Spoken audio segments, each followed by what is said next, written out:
अब देखिए दोस्तों, अब जो टॉपिक हम पढ़ने वाले हैं आप कह सकते हो कि इस चैप्टर का वो सबसे मुश्किल पोर्शन है, सबसे मुश्किल टॉपिक है।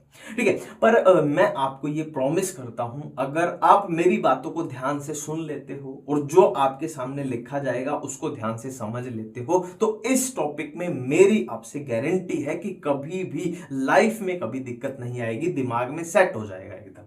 ठीक है, तो अब हम पढ़ते हैं कि हम कैसे पढ़ने वाले हैं, वो मैं आपको बताने वाला हूं। देखो, मान लो हमने कुछ भी खाना खाया, हमने फूड खाया, है ना। अब फूड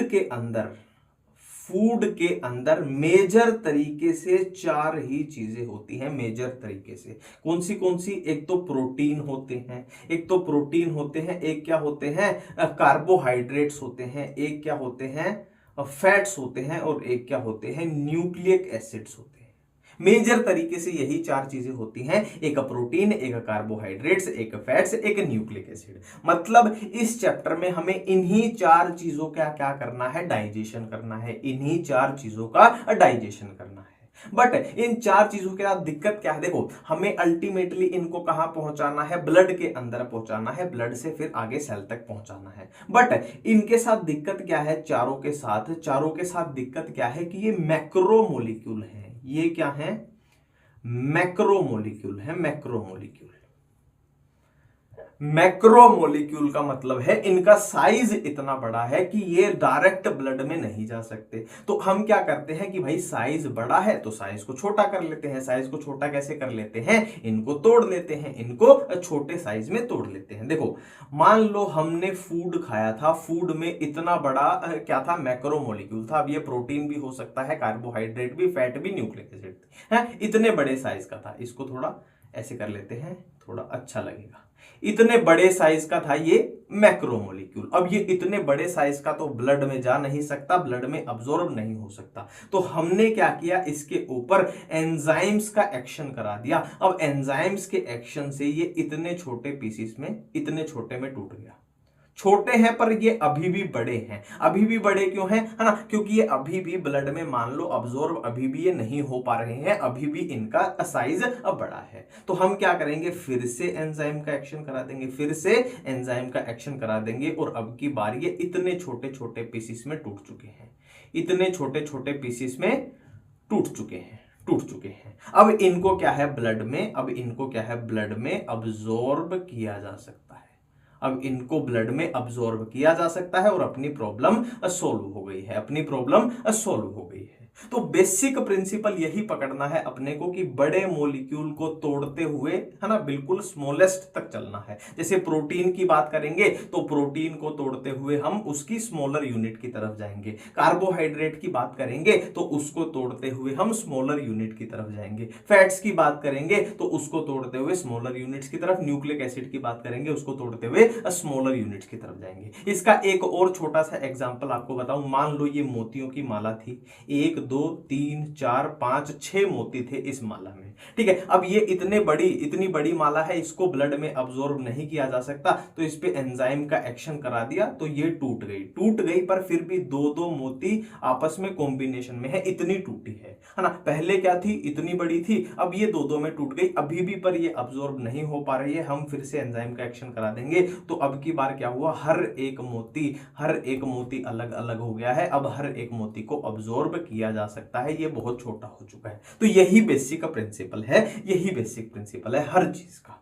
ठीक है, अब एक और अलग नजरिए से मैं आपको थोड़ा बातें बताना चाहूंगा जो कि बहुत जरूरी है। जनरली हम इग्नोर कर देते हैं उस बात को, बट बहुत जरूरी है। देखिए, हम एलिमेंट्री कैनाल पढ़ रहे थे और एलिमेंट्री कैनाल में हमने क्या किया था, मान लो ये एलिमेंट्री कैनाल है और इसको हम ऐसे कट करते हैं, फिर ऐसे ऊपर से उठा के देखते हैं तो उसको ट्रांसवर्स सेक्शन बोलते हैं। और ट्रांसवर्स सेक्शन में हमने देखा था कि सबसे अंदर वाली लेयर होगी म्यूकोजा, है ना, ये ल्यूमन आ जाएगा ना, खाली स्पेस। अब म्यूकोजा के बाहर जो लेयर होती है वो होती है सब म्यूकोजा, और सब म्यूकोजा के बाहर कौन सी होती है, मस्कुलरिस, और सबसे बाहर कौन सी होती है, सिरोसा।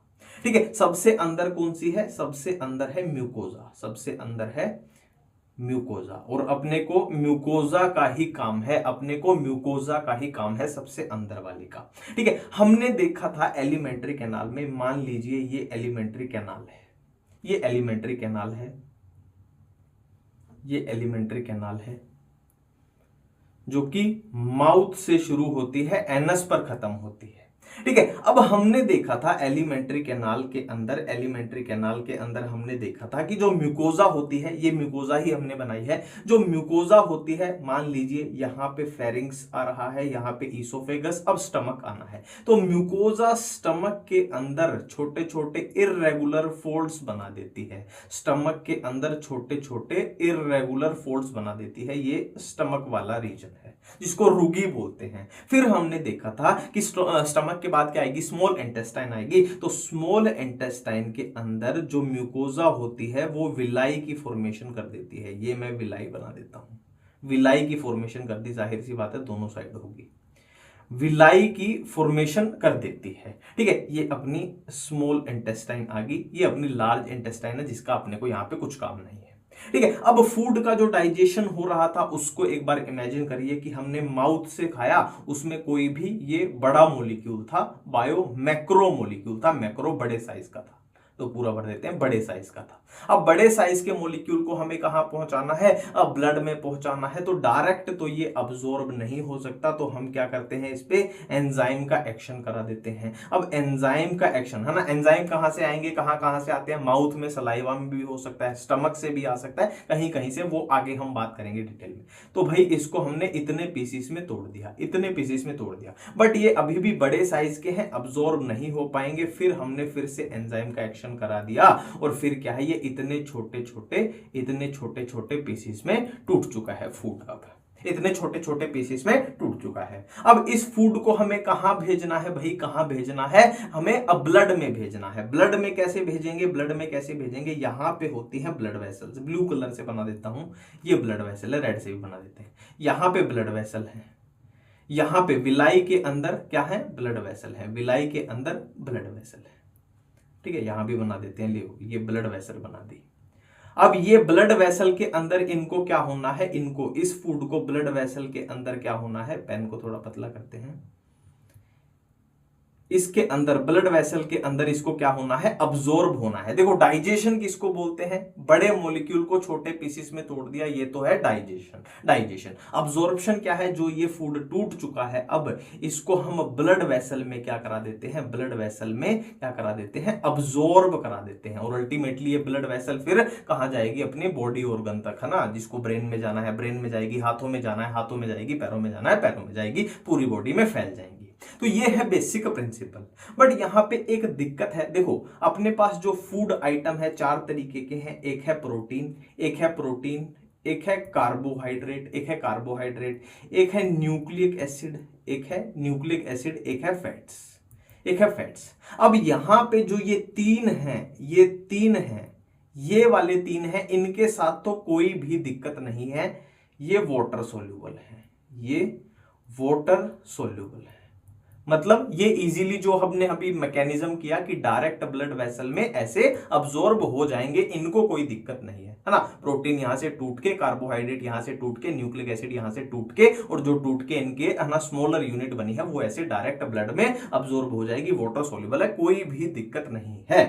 बट यहां फैट्स के साथ एक प्रॉब्लम आ जाती है, फैट्स के साथ एक प्रॉब्लम आ जाती है, फैट है तो जाहिर सी बात है ये फैट सोल्यूबल है, ना कि वाटर सोल्यूबल है, वाटर सोल्यूबल नहीं है, ये क्या है, फैट सोल्यूबल है। फैट सोल्यूबल का मतलब है जैसे कि ये protein, carbohydrate, nucleic acid direct blood vessel में या फिर डायरेक्ट ब्लड में अब्सॉर्ब हो गए थे, फैट ये काम नहीं कर पाता है, डायरेक्ट ब्लड वेसल में वो नहीं जा पाता है। वो कहां पे अब्सॉर्ब होगा, वो कहां पे अब्सॉर्ब होता है, वो लिम्फ वेसल में, है ना। ये कहां हुए थे, ब्लड वेसल में, ये कहां अब्सॉर्ब होता है, लिम्फ वेसल में अब्सॉर्ब होता है। जाना अल्टीमेटली इसको भी ब्लड में है, पर पहले लिम्फ वेसल में जाएगा, फिर जाके कहीं बाद में ये अब ब्लड में मिल जाएगा। मतलब क्या है, यहां पे ब्लड वेसल के साथ क्या होनी जरूरी है, ये ब्लैक कलर की जो मैंने बना दी है, लिम्फ वेसल भी यहां होनी जरूरी है। और ये बात हम जब पढ़ रहे थे स्मॉल इंटेस्टाइन में विलाई, और उसके अंदर मैंने बताया था ना लैक्टियल होती है, तो वो लिम्फ वेसल ली थी, वो किसके लिए है, फैट के लिए।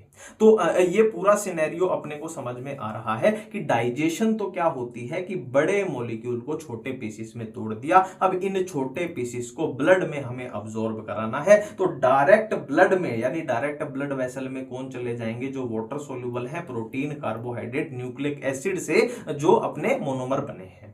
और फैट वाले का क्या सीन चलेगा, फैट वाले का क्या सीन चलेगा कि वो डायरेक्ट ब्लड वेसल में नहीं जा सकता, क्योंकि वो फैट सोल्यूबल है, इसलिए वो किस में जाएगा, पहले लिम्फ वेसल में जाएगा। लिम्फ वेसल कौन सी, लैक्टियल है, लैक्टियल हमने पढ़े थे ना जब हम म्यूकोजा पढ़ रहे थे, और लिम्फ वेसल के बाद फिर वो अल्टीमेटली ब्लड में चला जाएगा।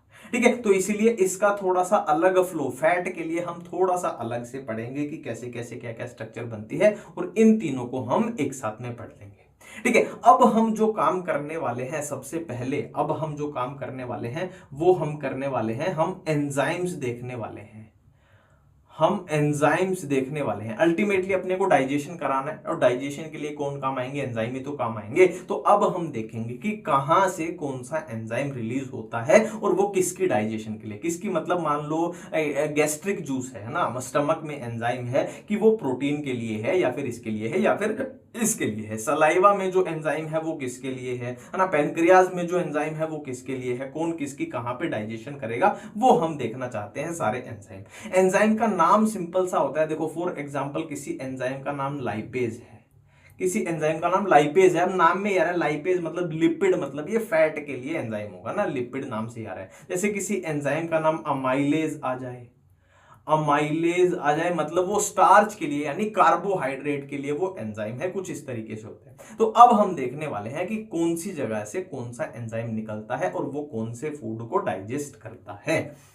देखिए दोस्तों, हम जो खाना खाते हैं, हम जो फूड खाते हैं, उसमें डाइजेस्ट करने के लिए मेजर तरीके से चार चीजें होती हैं।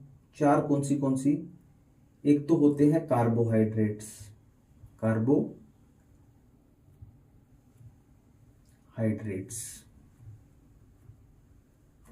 एक होते हैं प्रोटीन्स, एक होते हैं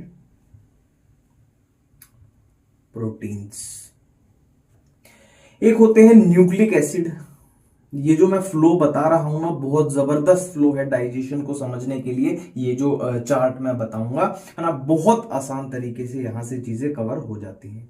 एक होते हैं न्यूक्लिक एसिड, न्यूक्लिक एसिड जैसे कि अपने डीएनए या फिर आरएनए, ये वाली चीजें। और एक होते हैं फैट्स, लास्ट हो गए अपने फैट्स, लास्ट हो गए फैट्स। ठीक है, यही चार चीजें होती हैं अपने फूड में, खाने में, जिनको अपने को डाइजेस्ट करना है। ठीक है, अब यहां से ऐसे एक लाइन लगा देते हैं।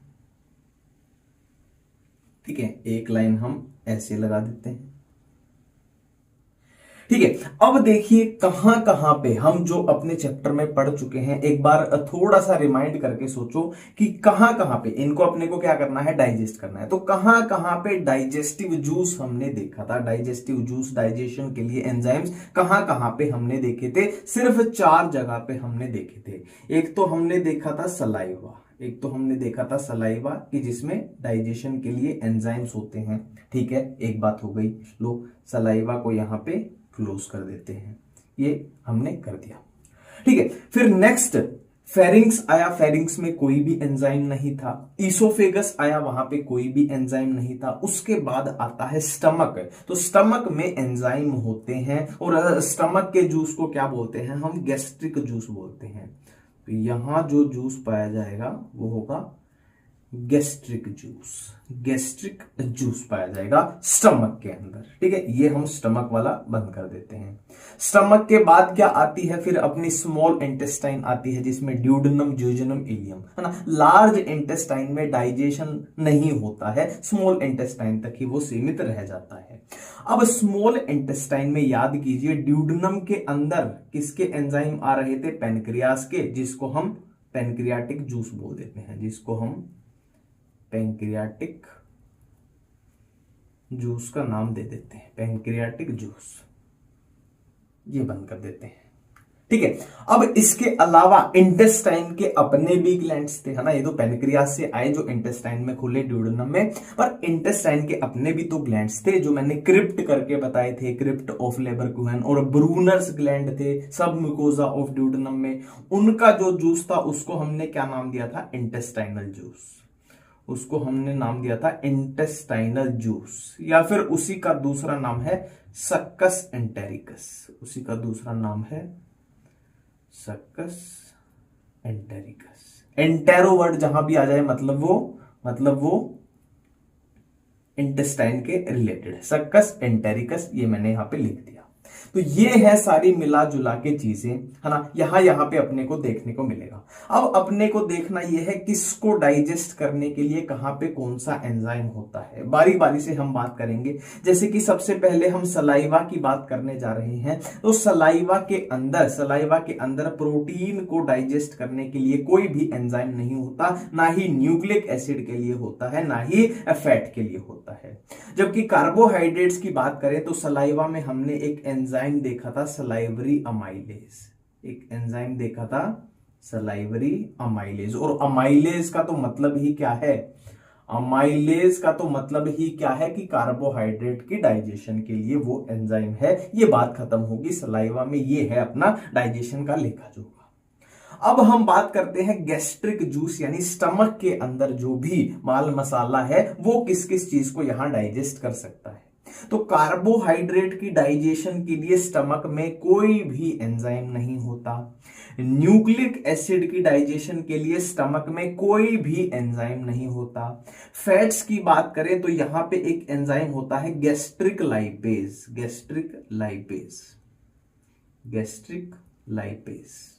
देखो गैस्ट्रिक मतलब स्टमक से आया है, लाइपेज मतलब लिपिड यानी फैट की डाइजेशन के लिए है। बट गैस्ट्रिक लाइपेज जो होता है उसका एक्शन लगभग ना के बराबर होता है, लगभग ना के बराबर, ऑलमोस्ट लगभग 1% फैट की वो डाइजेशन करता है।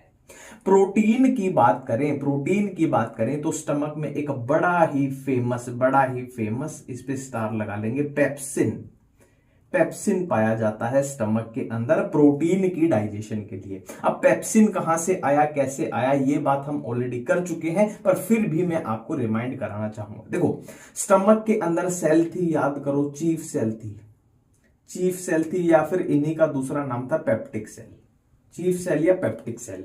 एक दूसरी सेल थी ऑक्जेंटिक या फिर पैराइटल सेल, ऑक्जेंटिक या फिर पैराइटल सेल।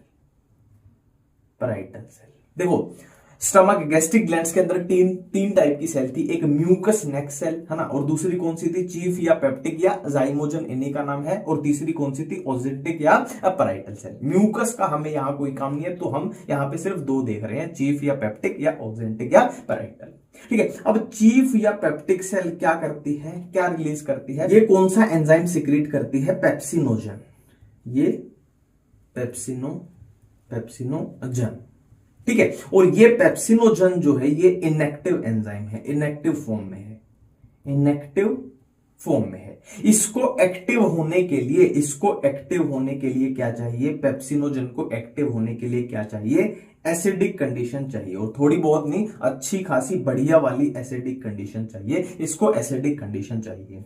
अब जो ये ऑक्जेंटिक या पैराइटल सेल है ये क्या है, HCl को सिक्रीट करती है। अब ये HCl अपने को पता है HCl क्या है, हाईली एसिडिक पीएच यहां पे जनरेट कर देगा। तो ये एसिडिक पीएच पेप्सिनोजन को HCl की वजह से एसिडिक पीएच बन जाएगी, और ये पेप्सिनोजन से क्या बन जाएगा, पेप्सिन बन जाएगा। पेप्सिनोजन से पेप्सिन बन जाएगा, किसकी मेहरबानी से, HCl की मेहरबानी से ये पेप्सिन बन गया। तो ये हमने यहां पे पेप्सिन देखा कि ये पेप्सिन कैसे आया है, तो पेप्सिन ये हो गया। ठीक है, अब बात करते हैं पेनक्रियाटिक जूस की। तो पेनक्रियाटिक जूस में कार्बोहाइड्रेट के लिए होता है अमाइलेज मतलब कार्बोहाइड्रेट के लिए डाइजेशन का एंजाइम है। कहां पे है, पेनक्रियाज में है, तो इसका नाम रख देते हैं भाई पेनक्रियाटिक अमाइलेज। प्रोटीन को थोड़ा सा अभी छोड़ दीजिए, एक बार पहले यहां पे बात कर लेते हैं। न्यूक्लिक एसिड के लिए यहां पे एंजाइम होता है न्यूक्लिक एसिड के लिए एंजाइम होता है न्यूक्लिएजेस। और फैट्स की बात करें, देखो फैट के लिए एंजाइम का नाम क्या होना चाहिए, लाइपेज होना चाहिए, लाइपेज होना चाहिए। ठीक है, और कहां से आया है, पैनक्रियास से आया है, तो ये हो जाएगा पैनक्रियाटिक लाइपेज, सिंपल सी बात है। प्रोटीन की बात करें, प्रोटीन की जब हम बात करते हैं तो पैनक्रियास से 3 एंजाइम अपने को याद रखने हैं, 3 एंजाइम, 3 एंजाइम। ठीक है, पहला है ट्रिप्सिन, पहला है ट्रिप्सिन, ट्रिप्सिन। दूसरा है कीमोट्रिप्सिन या फिर काइमोट्रिप्सिन, कुछ भी बोल सकते हो आप इसको, अंग्रेजी के आप बादशाह हो मेरे से ज्यादा, बहुत ज्यादा, है ना। तो इसको कीमोट्रिप्सिन या फिर काइमोट्रिप्सिन कुछ भी बोल सकते हैं। थर्ड एग्जाम है carboxy peptidase, carboxy peptidase. Third exam नहीं, एंजाइम है, एंजाइम है ना। 3 एंजाइम हो गए प्रोटीन के लिए पैंक्रियास में, कौन से, ट्रिप्सिन हो गया, एक कीमोट्रिप्सिन हो गया, एक कार्बोक्सी पेप्टाइडेज हो गया। ठीक है, अब ये बने कैसे हैं, ट्रिप्सिन कैसे बना है, कीमोट्रिप्सिन कैसे बना है, इसकी थोड़ी सी बात कर लेते हैं। अब देखिए, अब जो मैं बताने जा रहा हूं उसको ध्यान से सुनना, बहुत ही जरूरी है। देखो, पैनक्रियास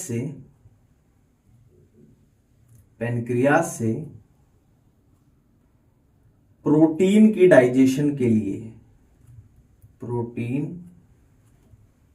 प्रोटीन की डाइजेशन के लिए कितने 3 एंजाइम निकलते हैं, 3 एंजाइम निकलते हैं, 3 एंजाइम। नाम क्या है भाई, नाम क्या है 3 एंजाइम का, एक का है ट्रिप्सिनोजन, एक का है ट्रिप्सिनोजन, एक का है कीमोट्रिप्सिनोजन, एक का है कीमोट्रिप्सिनोजन, एक का है प्रोकार्बोक्सी पेप्टाइडेज, प्रोकार्बोक्सी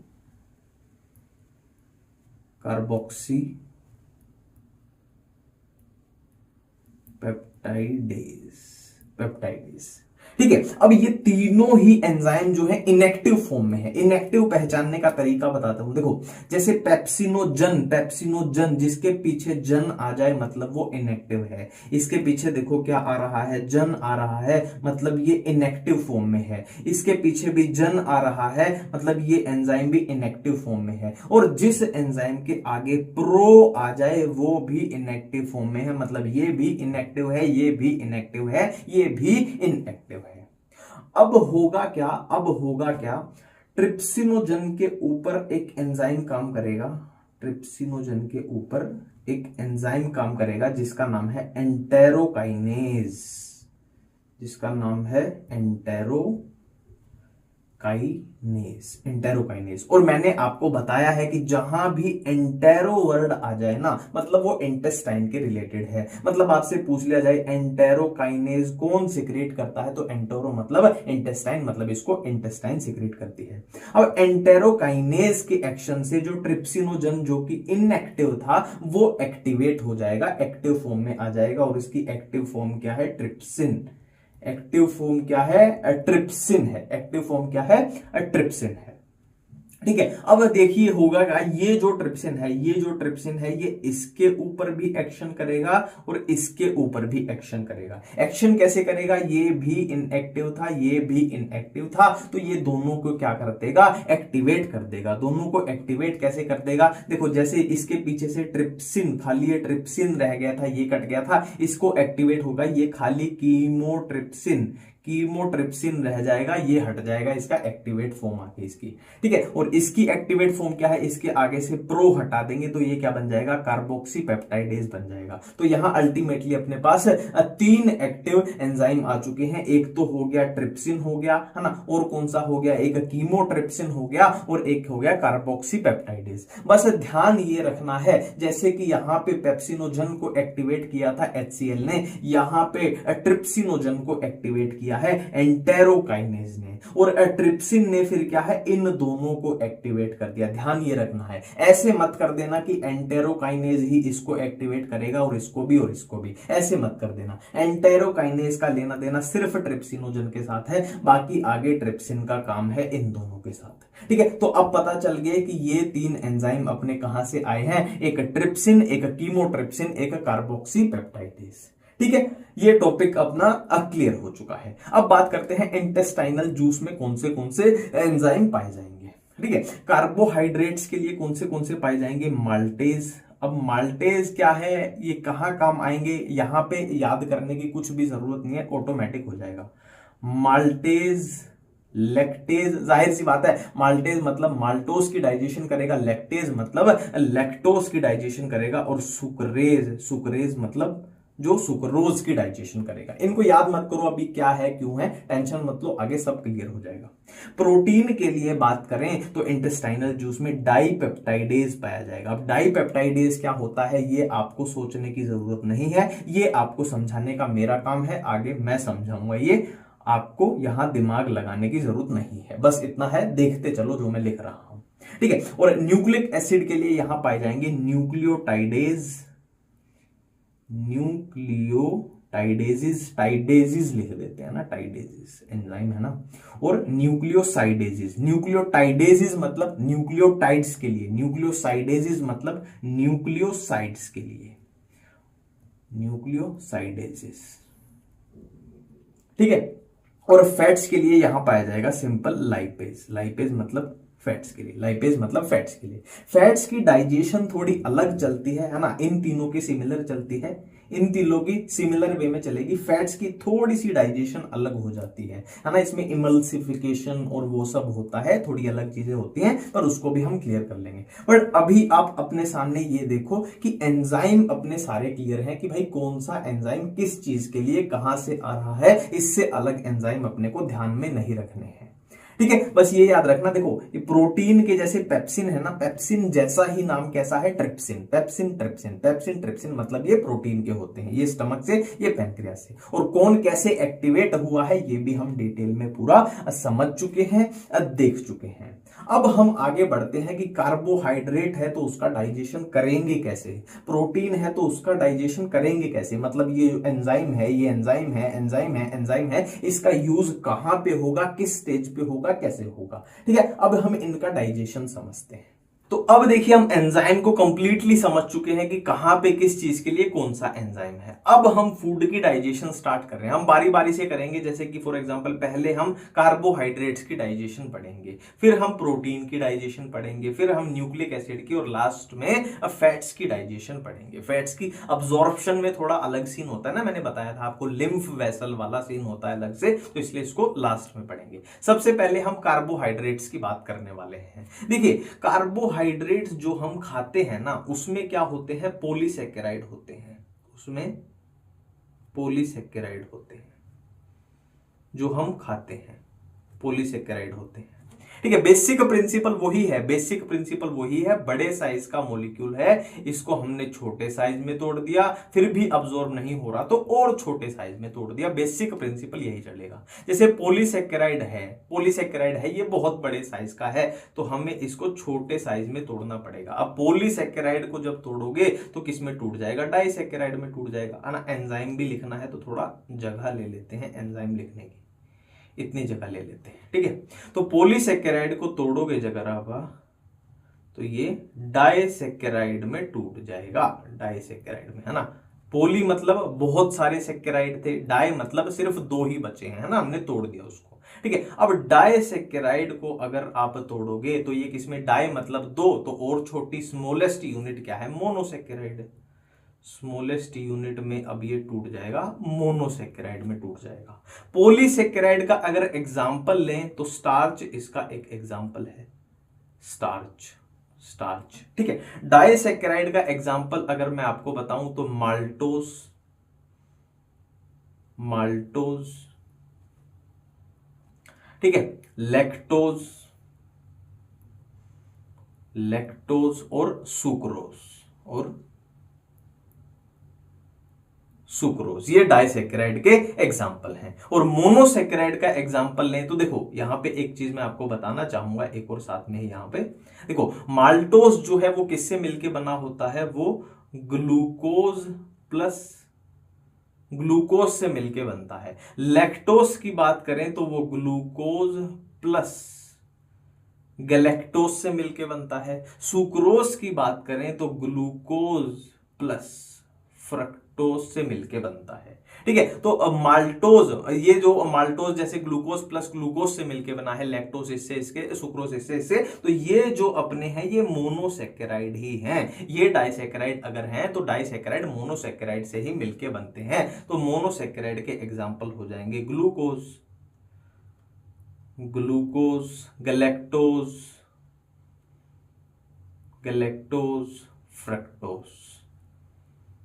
फ्रक्टोज, है ना, मोनोसेकेराइड से ही मिलके डाइसेकेराइड बनते हैं। तो ये तो हमने डाइजेशन देख लिया। और जो मोनोसेकेराइड हैं वो इतने स्मॉलर हैं कि इससे ज्यादा अब ये नहीं टूट सकते, तो ये ब्लड में क्या हो जाएंगे, अब्जॉर्ब हो जाएंगे। और अल्टीमेटली हमें क्या करना था, अब्जॉर्प्शन ही करना था। कहां हो जाएंगे, ब्लड में अब्जॉर्ब हो जाएंगे। अब बात करते हैं कि ये काम करेगा कौन, ये काम करेगा कौन। तो कार्बोहाइड्रेट के लिए एंजाइम देख लीजिए कहां कहां पर अपने थे। सबसे पहले सलाइवा में एक एंजाइम होता है, स्टमक में कुछ नहीं होता, फिर पैनक्रियाज में होता है, फिर इंटेस्टाइनल जूस में होते हैं। ठीक है, अब देख लेते हैं सलाइवा में कौन सा था, सलाइवरी अमाइलेज था। देखो मैं पूरा आपको यहां पे समझा देता हूं कौन कहां कैसे काम करेगा। देखो यहां पे तो कुछ भी एंजाइम नहीं चाहिए ना, ये तो अब्जॉर्ब हो रही है ना, तो यहां पे एंजाइम नहीं आएगा। एंजाइम यहां आएंगे और यहां आएंगे। देखिए जो 30% बातों को समझना, 30% पॉलीसेकेराइड को डाइसेकेराइड में कौन कन्वर्ट कर देता है, सलाइवरी अमाइलेज, सलाइवरी अमाइलेज,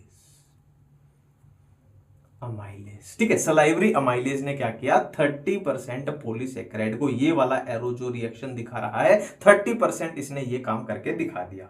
अब हो क्या गया, 70% अपने पास क्या बच गए, पॉलीसेकेराइड बच गए, और 30% इसमें कन्वर्ट हो चुके हैं। अब बाकी के जो 70% बच गए, बाकी के जो 70% बच गए, देखो सलाइवरी अमाइलेज ने अपना काम कर दिया है। नेक्स्ट पैनक्रियाटिक अमाइलेज है, तो बाकी के 70% को कौन करेगा, पैनक्रियाटिक अमाइलेज, पैनक्रियाटिक अमाइलेज। और जगह पूछ ली जाए, लोकेशन पूछ ली जाए, तो देखो सलाइवरी अमाइलेज कहां पे, सलाइवा कहां पे होगा, जाहिर सी बात है माउथ के अंदर होगा। पैनक्रियाटिक अमाइलेज, पैनक्रियाज के एंजाइम कहां पे ओपन होते हैं, ड्यूडेनम में होते हैं, तो ये ड्यूडेनम में होगा। मतलब क्या है, अब ड्यूडेनम यानी स्मॉल इंटेस्टाइन में कंडीशन क्या आ गई है कि 70 + 30 मतलब 100%, अपने पास 100% डाइसेकेराइड अब स्मॉल इंटेस्टाइन में आ चुके हैं। अब स्मॉल इंटेस्टाइन में क्या होता है, स्मॉल इंटेस्टाइन में इंटेस्टाइनल जूस यानी सक्कस एंटेरिकस होता है, जिसमें माल्टेज था, लैक्टेज था, सुक्रेज था। सिंपल सी बात है, डाइसेकेराइड अपने पास ये बने हैं, तो माल्टोज के लिए कौन सा एंजाइम हो जाएगा, माल्टेज हो जाएगा, माल्टेज, जो माल्टोज को तोड़ देगा ग्लूकोज प्लस ग्लूकोज में। लैक्टोज के लिए कौन सा एंजाइम हो जाएगा, लैक्टेज हो जाएगा, लैक्टेज जो ग्लूकोज और गैलेक्टोज में तोड़ देगा। सुक्रोज के लिए सुक्रेज हो जाएगा, सुक्रोज के लिए सुक्रोज हो जाएगा, जो ग्लूकोज और फ्रक्टोज में तोड़ देगा। अब ग्लूकोज टूट चुका है, मेनली अपन ग्लूकोज की ही बात करते हैं, ग्लूकोज अपने पास आ चुका है, ग्लूकोज को अब ब्लड में अब्सॉर्ब किया जा सकता है। तो ये कार्बोहाइड्रेट की डाइजेशन है, बहुत आसान तरीके से हमने कवर कर ली। ठीक है, बिल्कुल आसान है। अब हम नेक्स्ट बात करते हैं प्रोटीन के बारे में। अब हम बात करने वाले हैं प्रोटीन के बारे में। तो प्रोटीन के लिए एंजाइम देख लो कहां पे है, माउथ में तो कुछ है नहीं, स्टमक में है पेप्सिन, फिर पैनक्रियाटिक जूस में है, फिर इंटेस्टाइनल जूस में है। तो प्रोटीन का अब खेल देख लेते हैं। ठीक है, बिल्कुल सेम पैटर्न, वही पैटर्न है कि हमें बड़े मॉलिक्यूल को छोटे में तोड़ते हुए चलना है। ठीक है, तो ये हमने फूड खाया, उसमें हमारे पास था प्रोटीन, हमने फूड खाया उसमें हमारे पास था प्रोटीन। थोड़ा यार इस साइड लिखते हैं ताकि अपने को जगह मिल जाए लिखने की, एंजाइम। तो हमने खाया भाई, प्रोटीन खाया। अब प्रोटीन बहुत बड़े साइज का है, तो इसे छोटे साइज में तोड़ना है। ठीक है, तो प्रोटीन को जब हम तोड़ने चलेंगे तो फ्लो देखोगे तो अपने पास मिलेंगे peptones and proteoses, peptones and proteoses. अब ये क्या होते हैं, पेप्टोन्स एंड प्रोटियोजेस, ये होते हैं पार्शियली हाइड्रोलाइज्ड प्रोटीन, है ना। ये क्या होते हैं, पार्शियली हाइड्रोलाइज्ड प्रोटीन होते हैं। अब इनको अगर आप तोड़ोगे तो फिर अपने को मिलेंगे डाइपेप्टाइड्स, देखो खेल वही चल रहा है। प्रोटीन क्या होते हैं, पॉलीपेप्टाइड, प्रोटीन क्या होते हैं, पॉलीपेप्टाइड, प्रोटीन होते हैं पॉलीपेप्टाइड। तो खेल वही चल रहा है, देखो देखो यही खेल चल रहा है अपना। देखो ये क्या थे, पोली थे, पोली को हमने डाई में तोड़ दिया, डाई को मोनो में तोड़ दिया। तो बेसिक प्रिंसिपल वही है। प्रोटीन क्या थे, अब पॉलीपेप्टाइड थे, तो पोली को हमने किस में तोड़ दिया है, ये पार्शियली हाइड्रोलाइज थे, किस में तोड़ दिया है, डाई, डाई मतलब 2 यूनिट वाले में तोड़ दिया है। अब इसको अल्टीमेटली अगर आप तोड़ दोगे तो अल्टीमेटली सबसे छोटी जो यूनिट मिलेगी वो होते हैं अमीनो एसिड्स। अमीनो एसिड से आगे कुछ भी नहीं टूट सकता, ये स्मॉलेस्ट यूनिट है, ये स्मॉलेस्ट यूनिट। हम बोलते हैं ना कि अमीनो एसिड से मिलके ही क्या बनते हैं, प्रोटीन बनते हैं। तो ये इसका प्रोटीन्स का फ्लो चलेगा। अब अमीनो एसिड्स को क्या है, अमीनो एसिड इससे ज्यादा नहीं टूट सकते, ये इतने छोटे हो गए हैं कि इनको अब्जॉर्ब किया जा सकता है। अब्जॉर्ब किया जा सकता है कहां पे, डायरेक्ट ब्लड में। डायरेक्ट ब्लड में, सब डायरेक्ट ब्लड में होगा, सिर्फ फैट को छोड़ के वहां पे लिम्फ वेसल वाला पंगा आ जाता है। अब बात करते हैं एंजाइम की। तो देखो एंजाइम कहां पे, 3 जगह पे लिखने हैं, 1 जगह पे, 2 जगह पे, 3 जगह पे। तो अपने इस चार्ट में देख लीजिए, देखो कितने एंजाइम थे। सबसे पहले एक एंजाइम आया, फिर ये दूसरे एंजाइम आई, फिर तीसरे, 1 2 3, और 3 ही एरो अपने पास अवेलेबल है। मतलब यहां पे कौन सा काम करेगा, पेप्सिन काम करेगा, जो कि कहां से आया है, स्टमक से आया है। पेप्सिन स्टमक से आया, गैस्ट्रिक जूस में था। और यहां पे कौन काम करेंगे, अपने पैनक्रियाज वाले काम करेंगे। पैनक्रियाज वाले कौन से थे, ट्रिप्सिन था, एक कीमोट्रिप्सिन था, एक प्रो कार्बोक्सी पेप्टाइडेज था, जो कि कार्बोक्सी पेप्टाइडेज हो गया था एक्टिव होके। यहां कार्बोक्सी पेप्टाइडेज लिख देता हूं। कौन से लिखे, ये देख लीजिए, मैंने ये लिखे हैं T4 ट्रिप्सिन, C4 कीमोट्रिप्सिन लिखा है, और एक C4 कार्बोक्सी पेप्टाइडेज लिखा है। ठीक है, यही एंजाइम मैंने लिखे हैं पैनक्रियाज वाले। पैनक्रियाज वाले कौन से, ब्लू से लिख देता हूं इनको। ट्रिप्सिन है एक कीमोट्रिप्सिन है, एक कार्बोक्सी पेप्टाइडेज है। ये कारनामा करके दिखा देंगे। अब अपने पास क्या है, डाइपेप्टाइड्स हैं, तो इनको डाइजेस्ट करने के लिए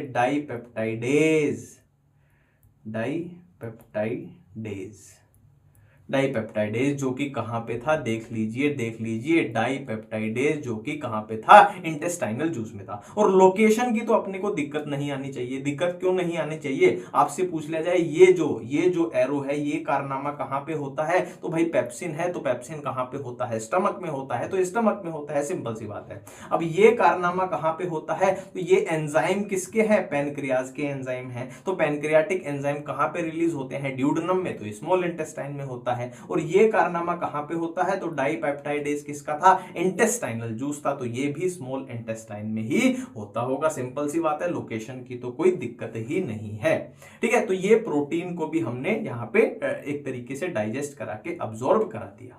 अब हम बात करते हैं न्यूक्लिक एसिड की। देखो बेसिकली न्यूक्लिक एसिड क्या होते हैं, अपने डीएनए न्यूक्लिक एसिड का स्टैंडर्ड एग्जांपल है। और डीएनए तो हम सबने पढ़ा ही होता है, थोड़ा बहुत तो सबको पता ही होता है, तो इसको मैं आपको है ना मजेदार तरीके से बताना चाहूंगा। देखो डीएनए जब हम पढ़ते हैं तो कैसे पढ़ते हैं, देखो एक होता है नाइट्रोजिनस बेस, ठीक है, और नाइट्रोजिनस बेस प्लस एक होती है पेंटोस शुगर। तो nitrogenous base plus pentose sugar mill के क्या बना देते हैं,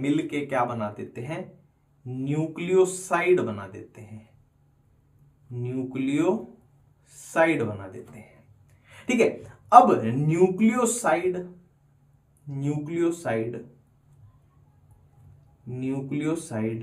में अगर हम फोस्फेट ग्रुप जोड़ दें तो क्या बन जाएगा, न्यूक्लियोटाइड बन जाएगा। ये न्यूक्लियोसाइड था, और इसी में अगर फोस्फेट ग्रुप जोड़ दें तो ये न्यूक्लियोटाइड बन जाएगा। ठीक है, अब ऐसे न्यूक्लियोटाइड्स को, ऐसे बहुत सारे न्यूक्लियोटाइड्स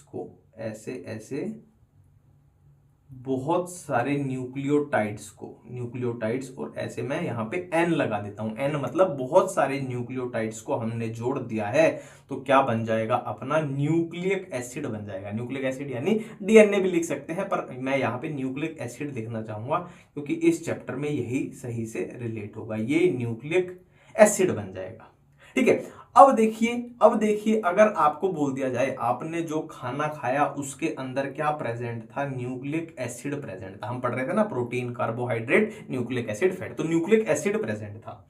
तो आपको न्यूक्लिक एसिड को क्या करना है, डाइजेस्ट करना है। तो आप सबसे पहले क्या करोगे, देखो न्यूक्लिक एसिड क्या था कि बहुत सारे न्यूक्लियोटाइड जुड़े हुए थे। सबसे पहले आप करोगे क्या करोगे, ये बहुत सारे न्यूक्लियोटाइड की, मान लो ये एक न्यूक्लियोटाइड, ये दूसरा, ये तीसरा, चौथा, पांचवा, छठा, आप क्या करोगे, इनकी चेन को ब्रेक करना चाहोगे। मतलब आप सबसे पहला अटैक न्यूक्लिक एसिड पे करोगे, है ना। ये न्यूक्लिक एसिड तो है अपना कि ये इसकी चेन है, न्यूक्लिक एसिड पे सबसे पहला अटैक किया।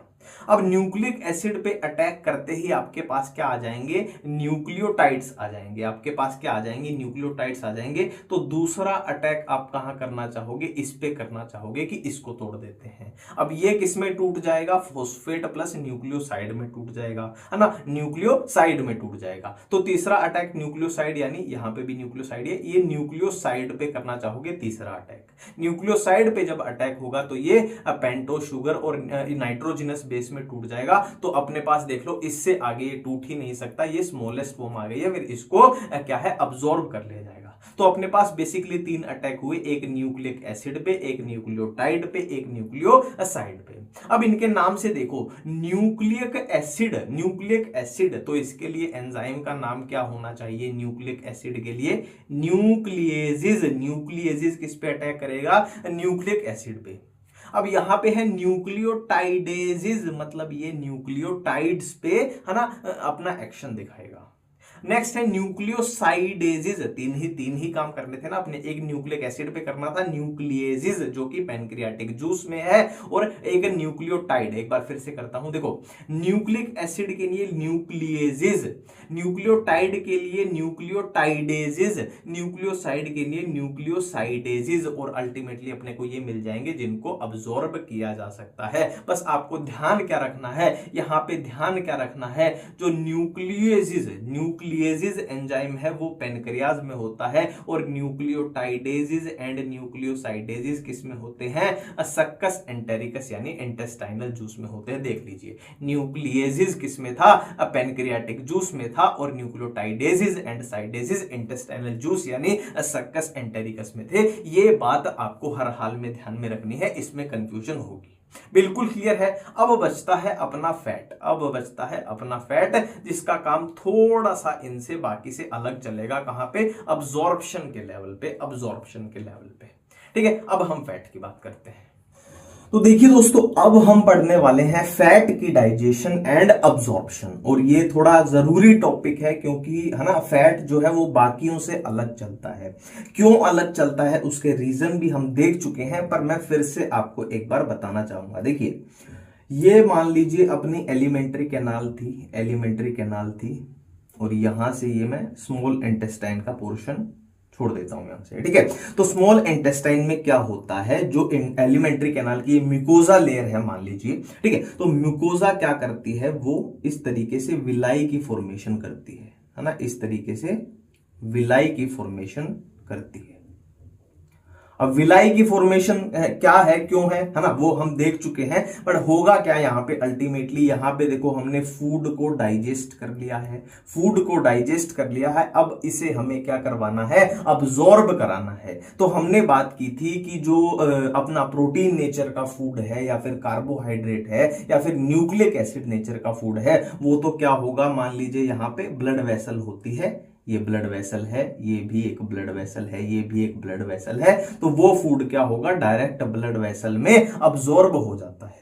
बट हमने बात की थी कि जो फैट होता है, फैट नेचर का फूड है, वो ऐसे डायरेक्ट ब्लड वेसल में अब्सॉर्ब नहीं होता। वो कहां अब्सॉर्ब होता है, वो यहां पे एक लिम्फ वेसल होती है, लिम्फ वेसल। हाँ, यहाँ पे ब्लड वेसल भी होती है, लिम्फ वेसल भी होते हैं, और इस लिम्फ वेसल को क्या बोलते हैं, लैक्टियल बोलते हैं। ये बात हम देख चुके हैं, लैक्टियल, ठीक है। तो जो फैट है वो ब्लड वेसल में डायरेक्ट अब्सॉर्ब नहीं होता, वो कहां पे, लिम्फ वेसल में अब्सॉर्ब होता है, और अल्टीमेटली वो फिर ब्लड में चला जाएगा।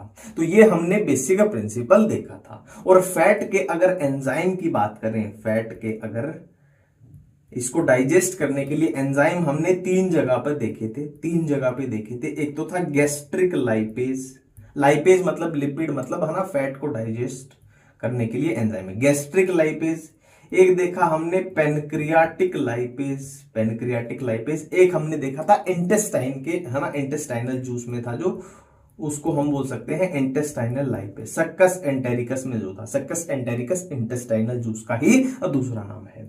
अब याद कीजिए मैंने बोला था जो गैस्ट्रिक लाइपेज जो होता है ना वो नाम मात्र का होता है, ना के बराबर होता है, तो इसको हम काउंट यहां पे नहीं करेंगे, नाम मात्र का होता है। तो फैट की डाइजेशन के लिए अपने पास दो ही एंजाइम है, एक पेनक्रियाटिक लाइपेज, एक इंटेस्टाइनल लाइपेज, बात खत्म है।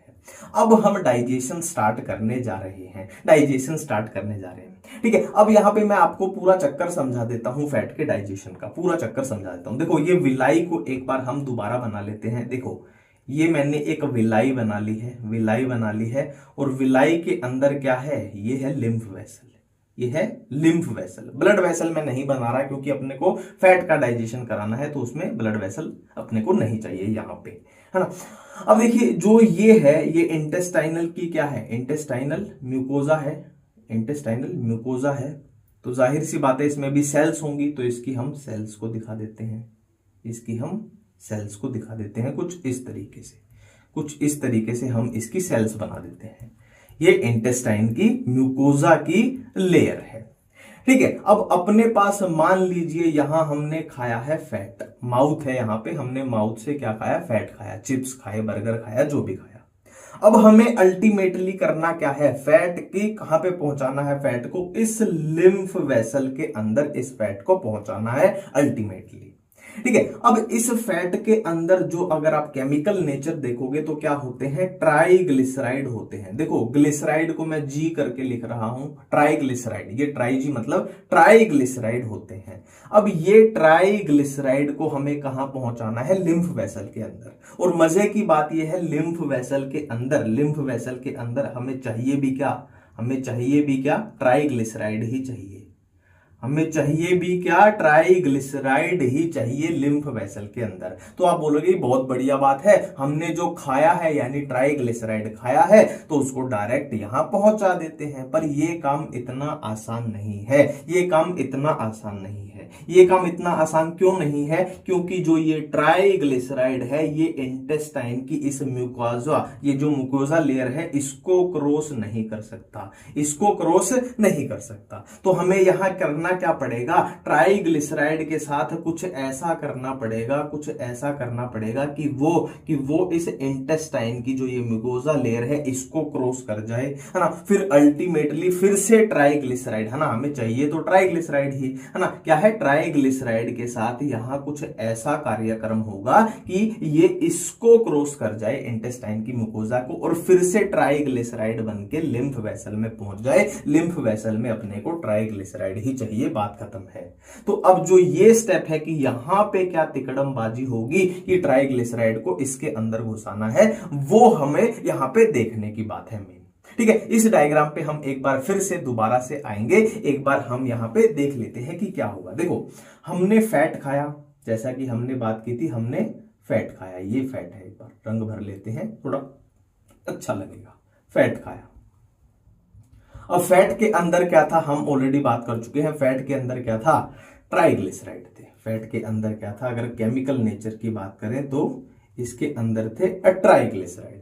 अब ट्राइग्लिसराइड के साथ हमको करनी है तिकड़मबाजी ताकि वो एंट्री उधर कर पाए, ठीक है। अब यहां पे इसके ऊपर कौन काम करता है, बाइल काम करता है, बाइल, है ना। हम बार बार बोल रहे थे कि बाइल का फंक्शन क्या है, इमल्सिफिकेशन ऑफ फैट, है ना, बार बार बोल रहे थे इमल्सिफिकेशन ऑफ फैट। तो यहां पे बाइल काम करेगा, बाइल या फिर बाइल जूस भी आप बोल सकते हो, बाइल जूस लिख देते हैं इसको, लीजिए बाइल जूस, ठीक है। तो बाइल जूस के दो फंक्शन होते हैं, दो फंक्शन होते हैं। एक तो हम बार बार चिल्ला चिल्ला के बोल रहे थे इमल्सिफिकेशन ऑफ फैट, इमल्सिफिकेशन करेगा ये फैट की। अब ये इमल्सिफिकेशन क्या होती है वो हम देखेंगे, इमल्सिफिकेशन करेगा। और एक दूसरा फंक्शन इसका होता है, एनसीईआरटी में साफ साफ लिखा गया है, साफ साफ लिखा गया है कि bile also activate lipase, bile also activate lipase. अब ये लाइपेज क्या चीज है तो वो हम यहां पे देख चुके हैं। लाइपेज यानी पैनक्रियाटिक लाइपेज, इंटेस्टाइनल लाइपेज, जो कि इसके एंजाइम होते हैं। तो भाई इसने बाइल जूस ने दो काम किए। एक तो क्या काम किया इसने, इमल्सिफिकेशन ऑफ फैट की, और साइमल्टेनियसली फिर क्या करेगा ये, एक्टिवेट लाइपेज यानी लाइपेज को एक्टिवेट करेगा। अब ये इमल्सिफिकेशन क्या चीज होती है, इमल्सिफिकेशन सिंपली क्या है, जो ये फैट का इतना बड़ा ड्रॉपलेट था ये छोटे ड्रॉपलेट में कन्वर्ट हो जाएगा, छोटे ड्रॉपलेट में कन्वर्ट हो जाएगा। फायदा क्या हुआ, फायदा क्या हुआ, देखो हमें एंजाइम्स का एक्शन कराना था, तो एंजाइम्स का एक्शन इस वाले केस में बेटर हो पाएगा, क्योंकि इसमें हमने क्या कर दिया है ना, इसमें हमने क्या कर दिया है, सरफेस एरिया इंक्रीज कर दिया है ना। ये इमल्सिफिकेशन के बाद क्या हो गया है, सरफेस एरिया इंक्रीज हो गया है। अब जो ये लाइपेज एक्टिवेट हुए थे ये अच्छे से इन पे काम कर पाएंगे, ठीक है। और बेसिकली यहां पे नेचर की बात की जाए इमल्सिफिकेशन के बाद, तो नेचर में कोई भी चेंज नहीं आया है, ये अभी भी क्या है, ट्राइग्लिसराइड है। अब देखिए क्या हो चुके हैं, लाइपेज जो है वो एक्टिवेट हो चुके हैं, और लाइपेज भी पहले कौन सा काम करेगा, इस पे पहले कौन सा काम करेगा, पैनक्रियाटिक लाइपेज, इस पे काम करेगा पैनक्रियाटिक लाइपेज, है ना। और इससे छोटे ड्रॉपलेट से फायदा क्या हुआ कि एंजाइम जो फंक्शन करना था, काम करना था, उसके लिए सरफेस एरिया अब बढ़ गया है ना, छोटे ड्रॉपलेट बन गए। अब पैनक्रियाटिक लाइपेज क्या करेगा, जो ये ट्राइग्लिसराइड थे इनको कन्वर्ट कर देगा डाइग्लिसराइड, इनको कन्वर्ट कर देगा डाइग्लिसराइड प्लस मोनोग्लिसराइड में। ये काम किसने किया, पैनक्रियाटिक लाइपेज ने किया। अब इसके बाद पैनक्रियाटिक लाइपेज के बाद कौन सा एंजाइम आता है, एक ही एंजाइम बचता है अब एक ही एंजाइम बचता है, जो कि है इंटेस्टाइनल लाइपेज, जो कि है ना सक्कस एंटेरिकस यानी इंटेस्टाइनल जूस में होता है। इंटेस्टाइनल लाइपेज वो क्या करेगा, जो ये डाइग्लिसराइड एंड मोनोग्लिसराइड हैं इनको किस में कन्वर्ट कर देगा, इनको कन्वर्ट कर देगा फैटी एसिड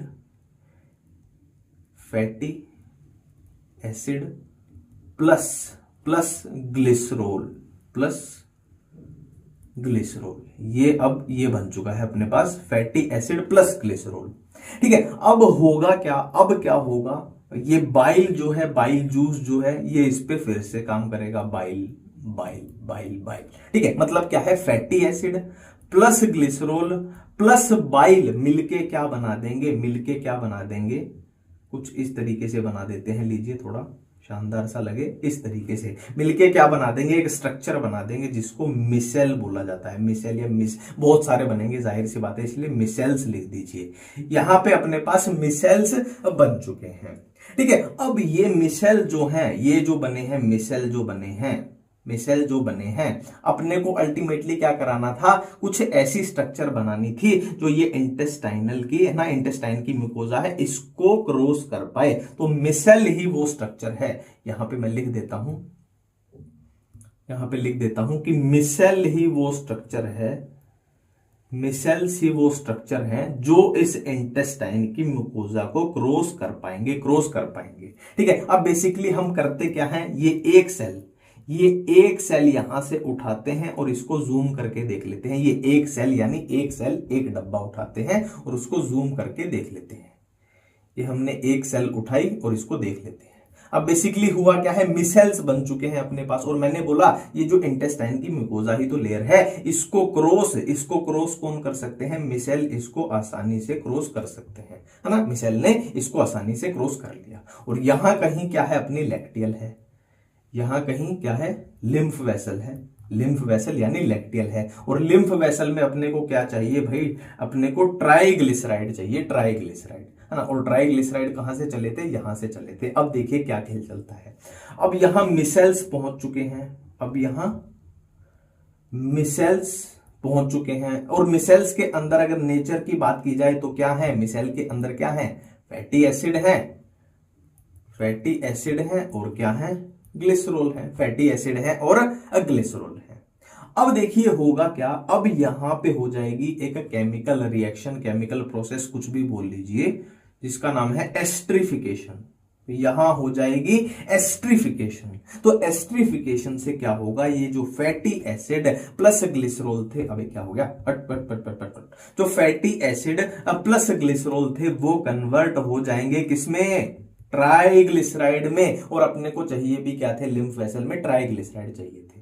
अब होता क्या है, ट्राइग्लिसराइड के बाहर जो गोल्जी बॉडी है, ट्राइग्लिसराइड के बाहर जो गोल्जी बॉडी है वो क्या कर देती है, मान लीजिए ये ट्राइग्लिसराइड था, गोल्जी बॉडी क्या कर देती है, ट्राइग्लिसराइड के बाहर प्रोटीन की लेयरिंग कर देती है। ये ब्लू कलर की किसकी लेयरिंग है, प्रोटीन की लेयरिंग है। तो प्रोटीन की लेयरिंग से जो ये अल्टीमेट स्ट्रक्चर बनती है, इसको बोलते हैं काइलोमाइक्रोन, जाहिर सी बात है बहुत सारे बनेंगे तो काइलोमाइक्रोन्स यहां पे बन जाएंगे। अब ये जो काइलोमाइक्रोन बन गए हैं, ये कहां पहुंच जाएंगे, इसको ऐसे क्रॉस करके ये लिम्फ वेसल में पहुंच जाएंगे, और काइलोमाइक्रोन के पास ही क्या है, ट्राइग्लिसराइड है। तो ट्राइग्लिसराइड अल्टीमेटली लिम्फ वेसल में अपना अब्सॉर्ब हो चुका है, और lymph vessel ultimately lymphatic duct, और ये अल्टीमेटली जाना कहां है, अंतिम जो सफर है कहां खत्म होगा, ब्लड पे ही खत्म होगा। तो ये पूरा फैट का हमने समझ लिया कि कैसे था, क्या सिस्टम था। ठीक है, तो फैट का भी हमने क्या है, डाइजेशन अब्जॉर्प्शन अच्छे से समझ लिया है। ठीक है, अब नेक्स्ट अपना एक छोटा सा टॉपिक है यहीं पे, जिसको कर लेते हैं, फिर हम डिसऑर्डर को पढ़ेंगे। एक कैलोरीफिक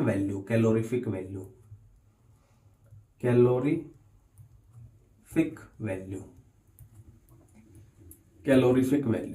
ठीक है, देखो हमने यहां पे बात की कि अपने पास फूड में मेजर 4 टाइप की चीजें होती हैं, 4 में से भी आप एक हटा दीजिए, न्यूक्लिक एसिड, 3 की सिर्फ अपने को बात करनी है। किसकी, फैट की क्या हो गया, फैट की बात करनी है, प्रोटीन की बात करनी है, और कार्बोहाइड्रेट की बात करनी है, और कार्बोहाइड्रेट की अपने को बात करनी है यहां पे कैलोरीफिक वैल्यू में। देखो बेसिकली कैलोरीफिक वैल्यू होती क्या है, वैसे इसका अगर डिटेल में आपको कैलोरी की डेफिनेशन क्या होती है वो फिजिक्स केमिस्ट्री में आती रहती है, बट यहां पे बेसिकली देखो कैलोरी मतलब एनर्जी का रिलेशन है। मतलब क्या बोलना चाहते हैं सिंपल भाषा में कि फैट से कितनी एनर्जी अपने को मिलती है, प्रोटीन से कितनी एनर्जी मिलती है, और कार्बोहाइड्रेट से कितनी एनर्जी अपने को मिलती है, ये बात बेसिकली यहां पे करना चाहते हैं। अब ये कितनी एनर्जी मिलती है, इसका भी 2 तरीके से आंसर दिया जाता है, ठीक है। अब 2 तरीके से आंसर कैसे दिया जाता है, उससे पहले मैं आपको एक सिंपल सा एग्जांपल बताता हूं, आपको रिलेट हो जाएगा। देखिए आपको बोल दिया जाए कि आपको नीट की तैयारी करनी है, पढ़ाई करनी है। अब एक केस तो ऐसा है, मैं इसको लिख देता हूं यहां पे, फिजियोलॉजिकल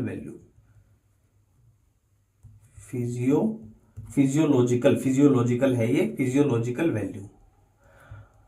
अब ये केस कैसा है फिजियोलॉजिकल वैल्यू वाला कि आपके घर में आप तैयारी कर रहे हो और घर में डिस्टरबेंस है, कभी कंस्ट्रक्शन का काम चल रहा है, कभी रिश्तेदार आ गए, कभी कोई कुछ बोल रहा है, चैं चैं पै, तो जाहिर सी बात है आपकी जो एनर्जी यानी आपकी जो आउटपुट आएगी वो थोड़ी कम आएगी। और दूसरी तरफ ग्रोस वैल्यू मतलब आपके अंदर जो ग्रोस पोटेंशियल था वो यहां पे खुल के सामने नहीं आ रहा है। ग्रोस वैल्यू का है मतलब आपको एक बिल्कुल ही शांत वातावरण दे दिया जाए, है ना, और गर्मी है तो एसी लगा दिया जाए, मतलब बिल्कुल कंफर्ट कि आप जहां पे मैक्सिमम परफॉर्म कर सको। तो जाहिर सी बात है ग्रोस वैल्यू आपकी ज्यादा आएगी कि भाई शांति एरिया है, बढ़िया एनवायरमेंट है, वहां पे जो आपकी परफॉर्मेंस होगी वो इस वाली चैं चैं पै से ज्यादा होगी, है ना। तो ग्रोस वैल्यू और फिजियोलॉजिकल वैल्यू कुछ इसी तरीके से हैं कि फिजियोलॉजिकल वैल्यू मतलब मैंने कुछ भी खाया और उससे जो एनर्जी मैं प्रोड्यूस कर रहा हूं, मान लो ये चिप्स की बात चल रही है, ये एक चिप्स की बात चल रही है कि एक चिप्स मैंने जब खाया तो कितनी एनर्जी मैं प्रैक्टिकली, है ना, अपनी बॉडी में प्रोड्यूस कर रहा हूं। और ग्रोस वैल्यू का मतलब है इसी चिप्स को अगर हम लेबोरेटरी में ले जाएं, और एक इंस्ट्रूमेंट होता है बॉम्ब कैलोरीमीटर, और इसके अंदर पूरा लेबोरेटरी के अंदर पूरा इसका, है ना, हम क्या कर रहे हैं कि देखें इसमें कितनी एनर्जी ये प्रोड्यूस कर रहा है। तो जाहिर सी बात है बॉम्ब कैलोरीमीटर में ज्यादा आएगी, है ना, ज्यादा आएगी क्योंकि लेबोरेटरी में हमने बिल्कुल ही स्ट्रिक्ट कंडीशन में इसको किया है। है ना। अब यहां पे आपको वैल्यू याद रखनी पड़ेगी किसकी कितनी होती है। देखिए फैट की होती है 9, ये सारी वैल्यू किस में आ रही है, किलो कैलोरी पर ग्राम में आ रही है कि 1 ग्राम में कितनी कैलोरी होती है, सारी किलो कैलोरी पर ग्राम में आएगी। फैट की है, इधर फिजियोलॉजिकल बात कर रहे हैं, 9 है, प्रोटीन की 4 है और कार्बोहाइड्रेट की भी 4 है। ग्रोस की बात करें तो ग्रोस में जाहिर सी बात है थोड़ी सी इनसे ज्यादा ही आएगी क्योंकि हम है ना पूरा लेबोरेटरी में इंस्ट्रूमेंट के साथ कर रहे हैं। 9.45 किसके लिए, फैट के लिए होती है, और 5.65 किसके लिए होती है, प्रोटीन के लिए, और कार्बोहाइड्रेट के लिए 4.10 लिख रहे हैं थोड़ा अच्छा लगेगा, तो ये 4.10 ये किसके लिए, कार्बोहाइड्रेट के लिए होती है। तो थोड़ी थोड़ी ज्यादा हो रही है और ये आपको हर हाल में याद रखनी है क्योंकि है ना ये एनसीईआरटी में अपनी लिखी रहती है। तो ये अपना कैलोरीफिक वैल्यू वाला कंसेप्ट था। अब देखिए दोस्तों, हम डाइजेशन वाली प्रोसेस को अच्छे तरीके से समझ चुके हैं ना कि किस फूड का कैसे डाइजेशन होता है। अब डाइजेशन के बाद है ना फूड का डाइजेशन हो चुका है, अब हमें फूड का क्या कराना है, अब्जॉर्प्शन कराना है। अब हमें फूड का अब्जॉर्प्शन कराना है। तो अब्जॉर्प्शन को यहां इसमें थोड़ा पीला पीला कलर भर देते हैं ताकि ये थोड़ा खुश हो जाएगा, है ना, हाईलाइट हो जाएगा, थोड़ा खुश हो जाता है बेचारा बच्चा है, ठीक है। अब अब्जॉर्प्शन को है ना हमने 2 तरीके से पढ़ना है, इसमें हम 2 चीजें पढ़ेंगे बेसिकली। पहले हम क्या पढ़ेंगे, पहले हम ट्रांसपोर्ट मैकेनिज्म देखेंगे इसमें कि सिंपल डिफ्यूजन, फैसिलिटेटेड और क्या है एक्टिव ट्रांसपोर्ट, वो सब देखेंगे। और दूसरा इसमें चीज पढ़ेंगे वो क्या होगी कि डिफरेंट है ना जो डाइजेस्टिव सिस्टम है अपना, डिफरेंट पार्ट में किस किस चीज का अब्जॉर्प्शन होता है। तो पहले हम देखने वाले हैं, क्या देखने वाले हैं, ट्रांसपोर्ट मैकेनिज्म देखने वाले हैं। पहले हम देखने वाले हैं ट्रांसपोर्ट मैकेनिज्म, पूरा एनसीईआरटी को ही यहां कराया जाएगा। Transport mechanism, transport mechanism. तो इसमें बेसिकली अपने को यहां पे 3 चीजें देखनी है। एक तो है सिंपल डिफ्यूजन, एक तो है सिंपल डिफ्यूजन, सिंपल डिफ्यूजन, एक है दूसरा है अपना, दूसरा कौन सा है, फैसिलिटेटेड ट्रांसपोर्ट, फैसिलिटेटेड ट्रांसपोर्ट, और तीसरा है एक्टिव ट्रांसपोर्ट, तीसरा है एक्टिव ट्रांसपोर्ट, तीसरा है एक्टिव ट्रांसपोर्ट, ठीक है। अब देखिए जो वो बातें होती है ना किसमें एनर्जी का खर्चा होता है, कौन सा हाई कंसंट्रेशन टू लो है, कौन सा लो कंसंट्रेशन टू हाई है, तो इन सब बातों पे यहाँ इतना फोकस अपने को नहीं करना है क्योंकि जो अपना प्लांट फिजियो में ट्रांसपोर्ट इन प्लांट्स वाला चैप्टर है ना वहां पे अच्छे से ये चीजें डिटेल में कवर हो जाएंगी। अपने को यहाँ पे सिर्फ जो देखना है कि किसमें किस चीज का ट्रांसपोर्ट होता है, सिर्फ इतनी सी बात अपने को देखनी है। तो देखो यहां पे कुछ, अब एनसीईआरटी को देखोगे ना तो कुछ चीजें ऐसी हैं जो ऑटोमेटिक ट्रिक की फॉर्म में दी है ना, कि एक तरीके से ट्रिक बन जाएगी, जैसे कि ग्लूकोज है, जैसे कि ग्लूकोज है। अब ग्लूकोज अब एनसीईआरटी में पढ़ना सिंपल डिफ्यूजन से भी है, फैसिलिटेटेड से भी है और एक्टिव ट्रांसपोर्ट से भी है, तीनों में ग्लूकोज आएगा, ठीक है, तीनों में ग्लूकोज आएगा। प्लस अमीनो एसिड अगर आप देखोगे तो अमीनो एसिड भी तीनों में आएगा, ग्लूकोज भी तीनों में, अमीनो एसिड भी तीनों में। तो फर्क कहां आएगा, देखो फैसिलिटेटेड में तो और कुछ है नहीं, बस आपको 2 ही याद रखने हैं। फर्क कहां आएगा, अब फर्क कहां आएगा, देखो यहां पे एक्टिव ट्रांसपोर्ट से क्या है, सोडियम आयन है और सिंपल डिफ्यूजन से क्लोराइड आयन है। इस तरीके से याद रख लेना, सोडियम क्लोराइड। फैसिलिटेटेड में और कुछ नहीं है, 2 ही है ना। तो क्या हो गए, सिंपल डिफ्यूजन में क्या क्या होएगा, ग्लूकोज हो गया, अमीनो एसिड हो गया, क्लोराइड आयन हो गया। फैसिलिटेटेड से क्या हो गए, ग्लूकोज हो गया, अमीनो एसिड हो गया, बस खत्म है। एक्टिव से ग्लूकोज हो गया, अमीनो एसिड हो गया, सोडियम आयन हो गया, इससे ज्यादा एनसीईआरटी में कुछ भी नहीं दिया हुआ है। और फैसिलिटेटेड में एक और पॉइंट आप याद रख लेना कि फैसिलिटेटेड, वैसे ये ट्रांसपोर्ट इन प्लांट में आ भी जाएगा, पर फैसिलिटेटेड ट्रांसपोर्ट में किसकी जरूरत पड़ती है, कैरियर प्रोटीन की जरूरत पड़ती है, कैरियर प्रोटीन्स की जरूरत पड़ती है। वैसे ये ट्रांसपोर्ट इन प्लांट जो चैप्टर है वहां पे डिटेल में आ जाएगा। तो ये तो हो गए ट्रांसपोर्ट मैकेनिज्म। अब हम देखते हैं, अब हमें देखना है कि किस एरिया में, डाइजेस्टिव सिस्टम के किस एरिया में क्या क्या अब्जॉर्ब किया जाता है। हाँ, क्या क्या अब्जॉर्ब किया जाता है। तो बेसिकली अपने को 4 ही चीजें देखनी है। यहाँ पे माउथ में किस चीज की अब्जॉर्प्शन होगी। सेकंड है स्टमक में किस चीज की अब्सॉर्प्शन होगी। थर्ड है स्मॉल इंटेस्टाइन और लार्ज है लार्ज इंटेस्टाइन। इनका अपने को देखना है। ये माउथ हो गया, ये स्टमक हो गया, ये स्मॉल इंटेस्टाइन और ये लार्ज इंटेस्टाइन। यहां से भी ऐसे कर देते हैं, ठीक है, और यहां से ऐसे कर देते हैं, ठीक है। तो बिल्कुल एनसीईआरटी को फॉलो करेंगे। तो माउथ के अंदर किसकी अब्जॉर्प्शन होती है, सर्टेन ड्रग्स, कुछ ड्रग्स की। और कहां से होगी, हमारे माउथ के अंदर जो म्यूकोजा है ना, म्यूकोजा लेयर है, उसके थ्रू होगी। और टंग का लोअर साइड है ना, जो जीभ की जो है ना लोअर साइड है, वहां से होगी। स्टमक की बात करें तो एनसीईआरटी क्या लिखती है, वाटर यानी पानी की अब्जॉर्प्शन होगी। और किसकी, अल्कोहल की होगी। और किसकी, सिंपल शुगर।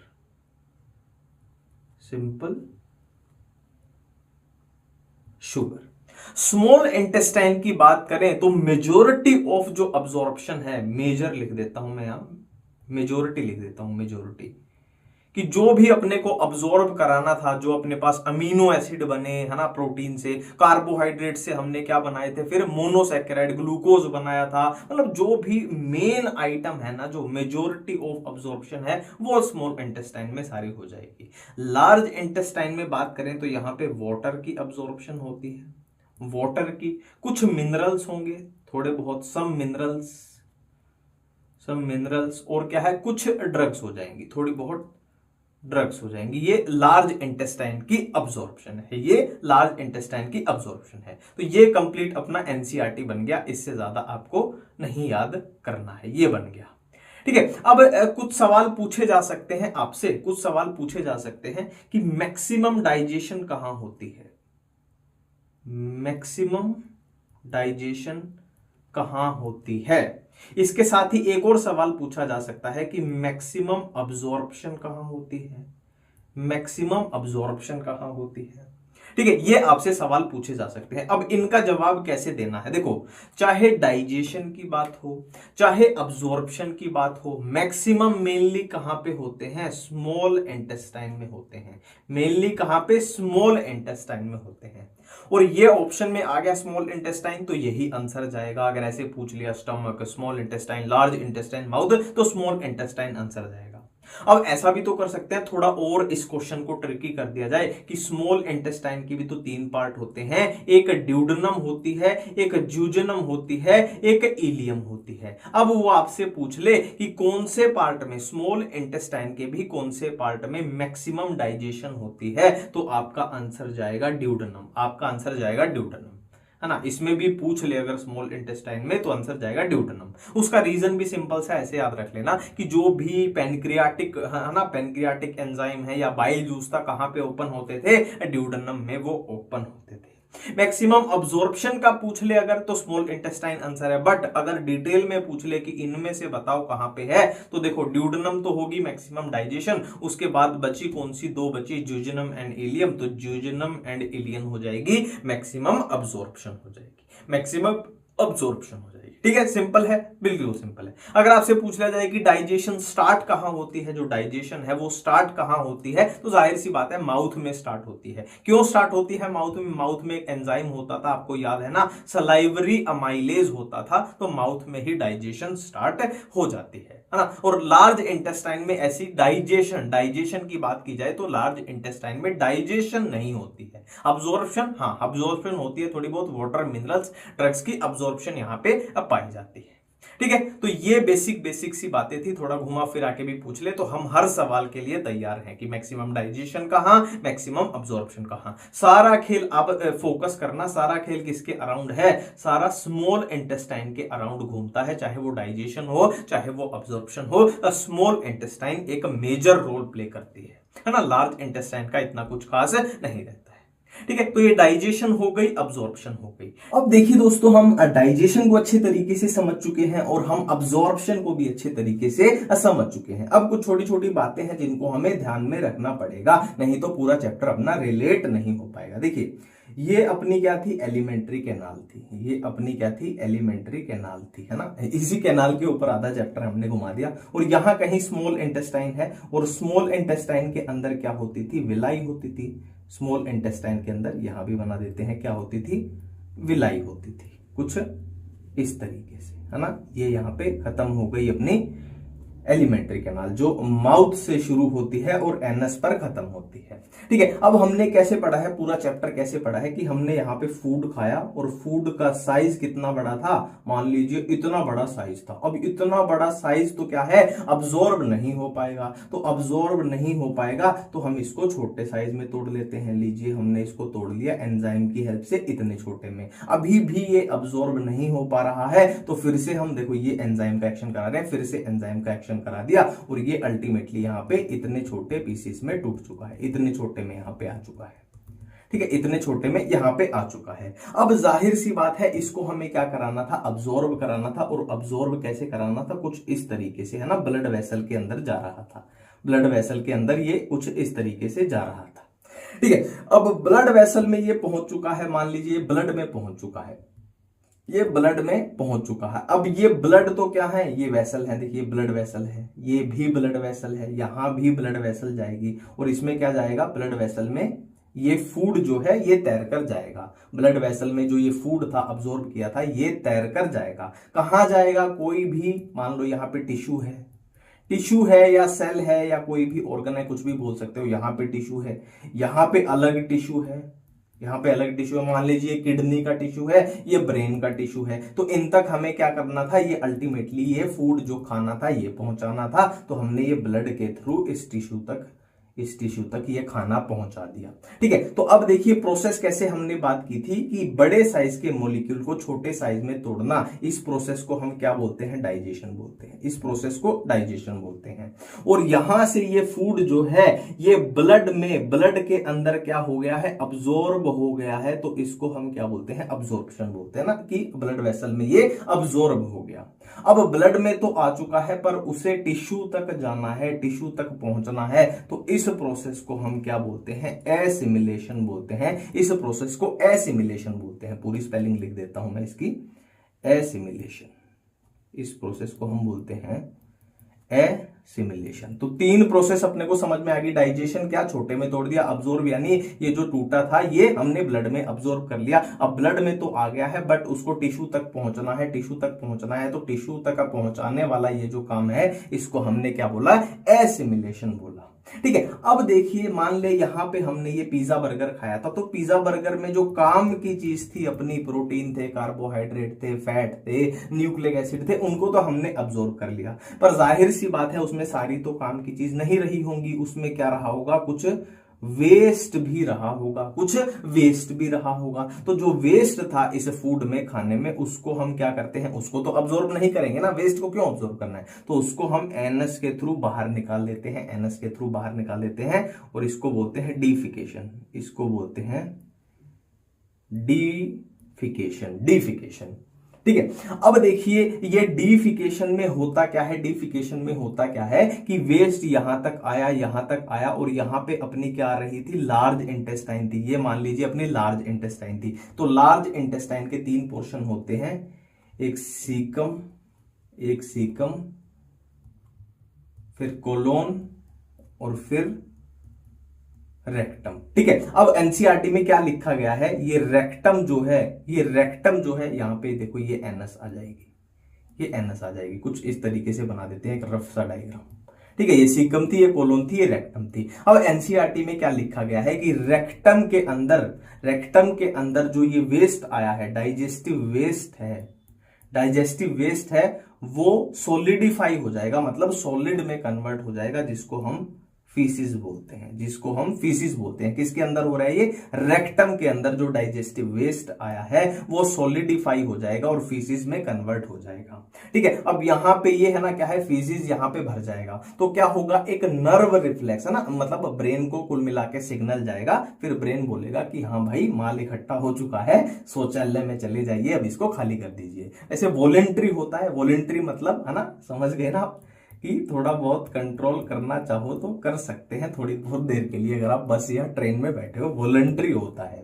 ठीक है, और फिर क्या होगा, जब हम पहुंच गए अपने गंतव्य स्थल पर तो क्या होगा, तो मास पेरिस्टाल्टिक मूवमेंट होंगी, मास पेरिस्टाल्टिक मूवमेंट, पेरिस्टाल्टिक मूवमेंट। ये वर्ड कहां? एनसीईआरटी में लिखा गया है। मतलब क्या है, भारी मसल्स की मूवमेंट होंगी और जो वेस्ट है वो बॉडी से बाहर चला जाएगा, एनएस के थ्रू बाहर चला जाएगा, है ना। ये सिंपल सी बातें थी, 4 ही प्रोसेस थी। एक डाइजेशन थी, हमने पढ़ लिया, अब्जॉर्प्शन हमने पढ़ ली, एसिमिलेशन हमने पढ़ ली, और डीफिकेशन। डीफिकेशन मतलब ये देखो, ये क्या है, फीसिस, डी मतलब बाहर निकालना, डीफिकेशन मतलब फीसिस को बॉडी से एनएस के थ्रू बाहर निकालना। कैसे निकाला? रेक्टम के अंदर जो वेस्ट था वो सॉलिडिफाई हो गया, किसमें? फीसिस में। ठीक है, अब क्या है वो, है ना, ब्रेन को सिग्नल जाता है तो वहां से सिग्नल आता है कि भाई खाली कर दीजिए, और वॉलेंट्री एक्शन के थ्रू फिर मास पेरिस्टाल्टिक मूवमेंट यानी भारी मसल की कॉन्ट्रैक्शन होती है और भारी मसल की, है ना, यूज होता है, और यहां से एनएस के थ्रू फिर वो बाहर निकल जाता है। तो ये हमने पढ़ लिया। अब हम पढ़ने वाले हैं डाइजेस्टिव डिसऑर्डर्स, जो इस चैप्टर का लास्ट टॉपिक है। अब दोस्तों अपना नेक्स्ट टॉपिक है डिसऑर्डर्स। डिसऑर्डर्स, डिसऑर्डर्स कहां के डिसऑर्डर? तो जाहिर सी बात है भाई, डाइजेस्टिव सिस्टम पढ़ रहे हैं तो डाइजेस्टिव सिस्टम के ही क्या होंगे? डिसऑर्डर्स होंगे। इसमें थोड़ा सा कलर भर देते हैं ताकि ये राजी राजी खुश हो जाएगा। तो अब हम डिसऑर्डर्स देखने वाले हैं। जिस तरीके से एनसीईआरटी में लिखा हुआ है बिल्कुल उसी तरीके से आपके सामने यहाँ कॉपी पेस्ट चीजें करवाई जाएंगी। बस समझना, है ना, मेरी भावनाओं को समझना, मैं किस तरीके से उसको प्रेजेंट कर रहा हूं और कैसे कैसे एक एक वर्ड एनसीईआरटी का वहां पे कवर होने जा रहा है। ठीक है, अब देखिए डिसऑर्डर्स में जब आप पढ़ोगे, एक इंट्रोडक्टरी पैरा लिखा हुआ है जिसको अक्सर हम इग्नोर कर देते हैं। हम डायरेक्ट कहां पे आते हैं? जॉन्डिस, वोमिटिंग, कॉन्स्टिपेशन, ये वो, है ना। पर वो इंट्रोडक्टरी पैरा जो पैराग्राफ है उसको हम मिस कर देते हैं। उस पैराग्राफ में क्या लिखा हुआ है कि इन्फ्लामेशन ऑफ जो इंटेस्टाइनल ट्रैक है वहां के इन्फ्लामेशन की बात हो रही है। Inflammation of intestinal tract, intestinal tract, एक एक वर्ड एनसीईआरटी का मैं यहां पे आपको करवा रहा हूं कि इंटेस्टाइनल ट्रैक का जो इन्फ्लामेशन है वो हो जाता है, वो हो जाता है। अब उसके रीजंस की बात कर रहे हैं कि क्यों हो जाता है। तो 2 तरीके से इसका आंसर एनसीईआरटी में दिया हुआ है। एक तो लिखा गया है कि मेनली ड्यू टू, कि इन्फ्लामेशन है जो इंटेस्टाइनल ट्रैक का वो मेनली किसके कारण होता है? Mainly due to, mainly due to bacterial, bacterial और वायरल इन्फेक्शन। मतलब जो इंटेस्टाइनल ट्रैक का इन्फ्लामेशन है वो मेनली किसकी वजह से होता है? मेनली बैक्टीरियल या फिर वायरल इन्फेक्शन, बैक्टीरियल या फिर वायरल इन्फेक्शन। बट बैक्टीरिया या वायरस के अलावा भी कुछ ऐसी चीजें हैं जो ये कारनामा कर दिखाती हैं। क्या है वो क्या है? वो कुछ पैरासाइट्स हैं, वो कुछ पैरासाइट्स हैं। पैरासाइट्स कहां से हैं? कहां के हैं मतलब कहां के हैं? तो इंटेस्टाइन का इन्फ्लामेशन हो रहा है तो पैरासाइट भी कहां के होंगे? कॉमन सी बात है, इंटेस्टाइन के होंगे। ठीक है, अब पैरासाइट में कितने कितने क्या क्या दिया हुआ है? अपने 5 दिए हुए हैं, 1 2 3 4 5 एनसीईआरटी में नाम लिखा गया है। कौन से? एक तो हो जाएगा टेप वर्म, हो जाएगा टेप वर्म, हो जाएगा एक, हो जाएगा अपना राउंड वर्म, हो जाएगा राउंड वर्म। वर्म को मैं डब्लू लिख रहा हूं, डब्लू माने वर्म, राउंड वर्म हो गया। एक हो जाएगा थ्रेड वर्म, एक हो जाएगा थ्रेड वर्म, थ्रेड वर्म। एक हो जाएगा पिन वर्म, एक हो जाएगा पिन वर्म, और एक हो जाएगा हुक वर्म, एक हो जाएगा हुक वर्म। ठीक है। तो ये कंप्लीट है कि इन्फ्लामेशन किसकी, इंटेस्टाइनल ट्रैक्ट की, मेनली किसके कारण होती है, बैक्टीरिया या फिर वायरल इंफेक्शन के कारण। बट इनके अलावा भी कुछ ऐसे पैरासाइट हैं जो ये कारनामा कर दिखाएंगे, जो बीमारी फैला देंगे। कौन से हैं, टेप वर्म हो सकता है, राउंड वर्म हो सकता है, थ्रेड वर्म हो सकता है, पिन वर्म हो सकता है, हुक वर्म हो सकता है। और ये पैराग्राफ एनसीईआरटी में लिखा गया है। कंप्लीट हुई ये बात अपनी यहां पे। अब हम बारी बारी से पढ़ेंगे, हाँ, डिजीज के नाम से कौन सी डिजीज अपने को पढ़नी है। बेसिकली जॉन्डिस पढ़ना है, फिर हम वोमिटिंग पढ़ेंगे, फिर हम डायरिया पढ़ेंगे, फिर हम कॉन्स्टिपेशन पढ़ेंगे, फिर हम इनडाइजेशन पढ़ेंगे, और इस तरीके से अपना ये टॉपिक कंप्लीट हो जाएगा। तो सबसे पहले हम पढ़ने जा रहे हैं जॉन्डिस। सबसे पहले हम पढ़ने जा रहे हैं जॉन्डिस। और जॉन्डिस को हिंदी में क्या बोला जाता है, आपने सुना होगा, पीलिया बोला जाता है। पीलिया, कि पीलिया हो गया। क्यों हो गया पीलिया, है ना, क्यों बोला जाता है, क्योंकि जॉन्डिस के अंदर क्या होता है, इंसान की जो आंखें हैं या फिर स्किन है वो कैसी दिखाई पड़ने लगती है, पेन को थोड़ा सा पतलू कर लेते हैं, वो येलो कलर की दिखाई पड़ने लगती है।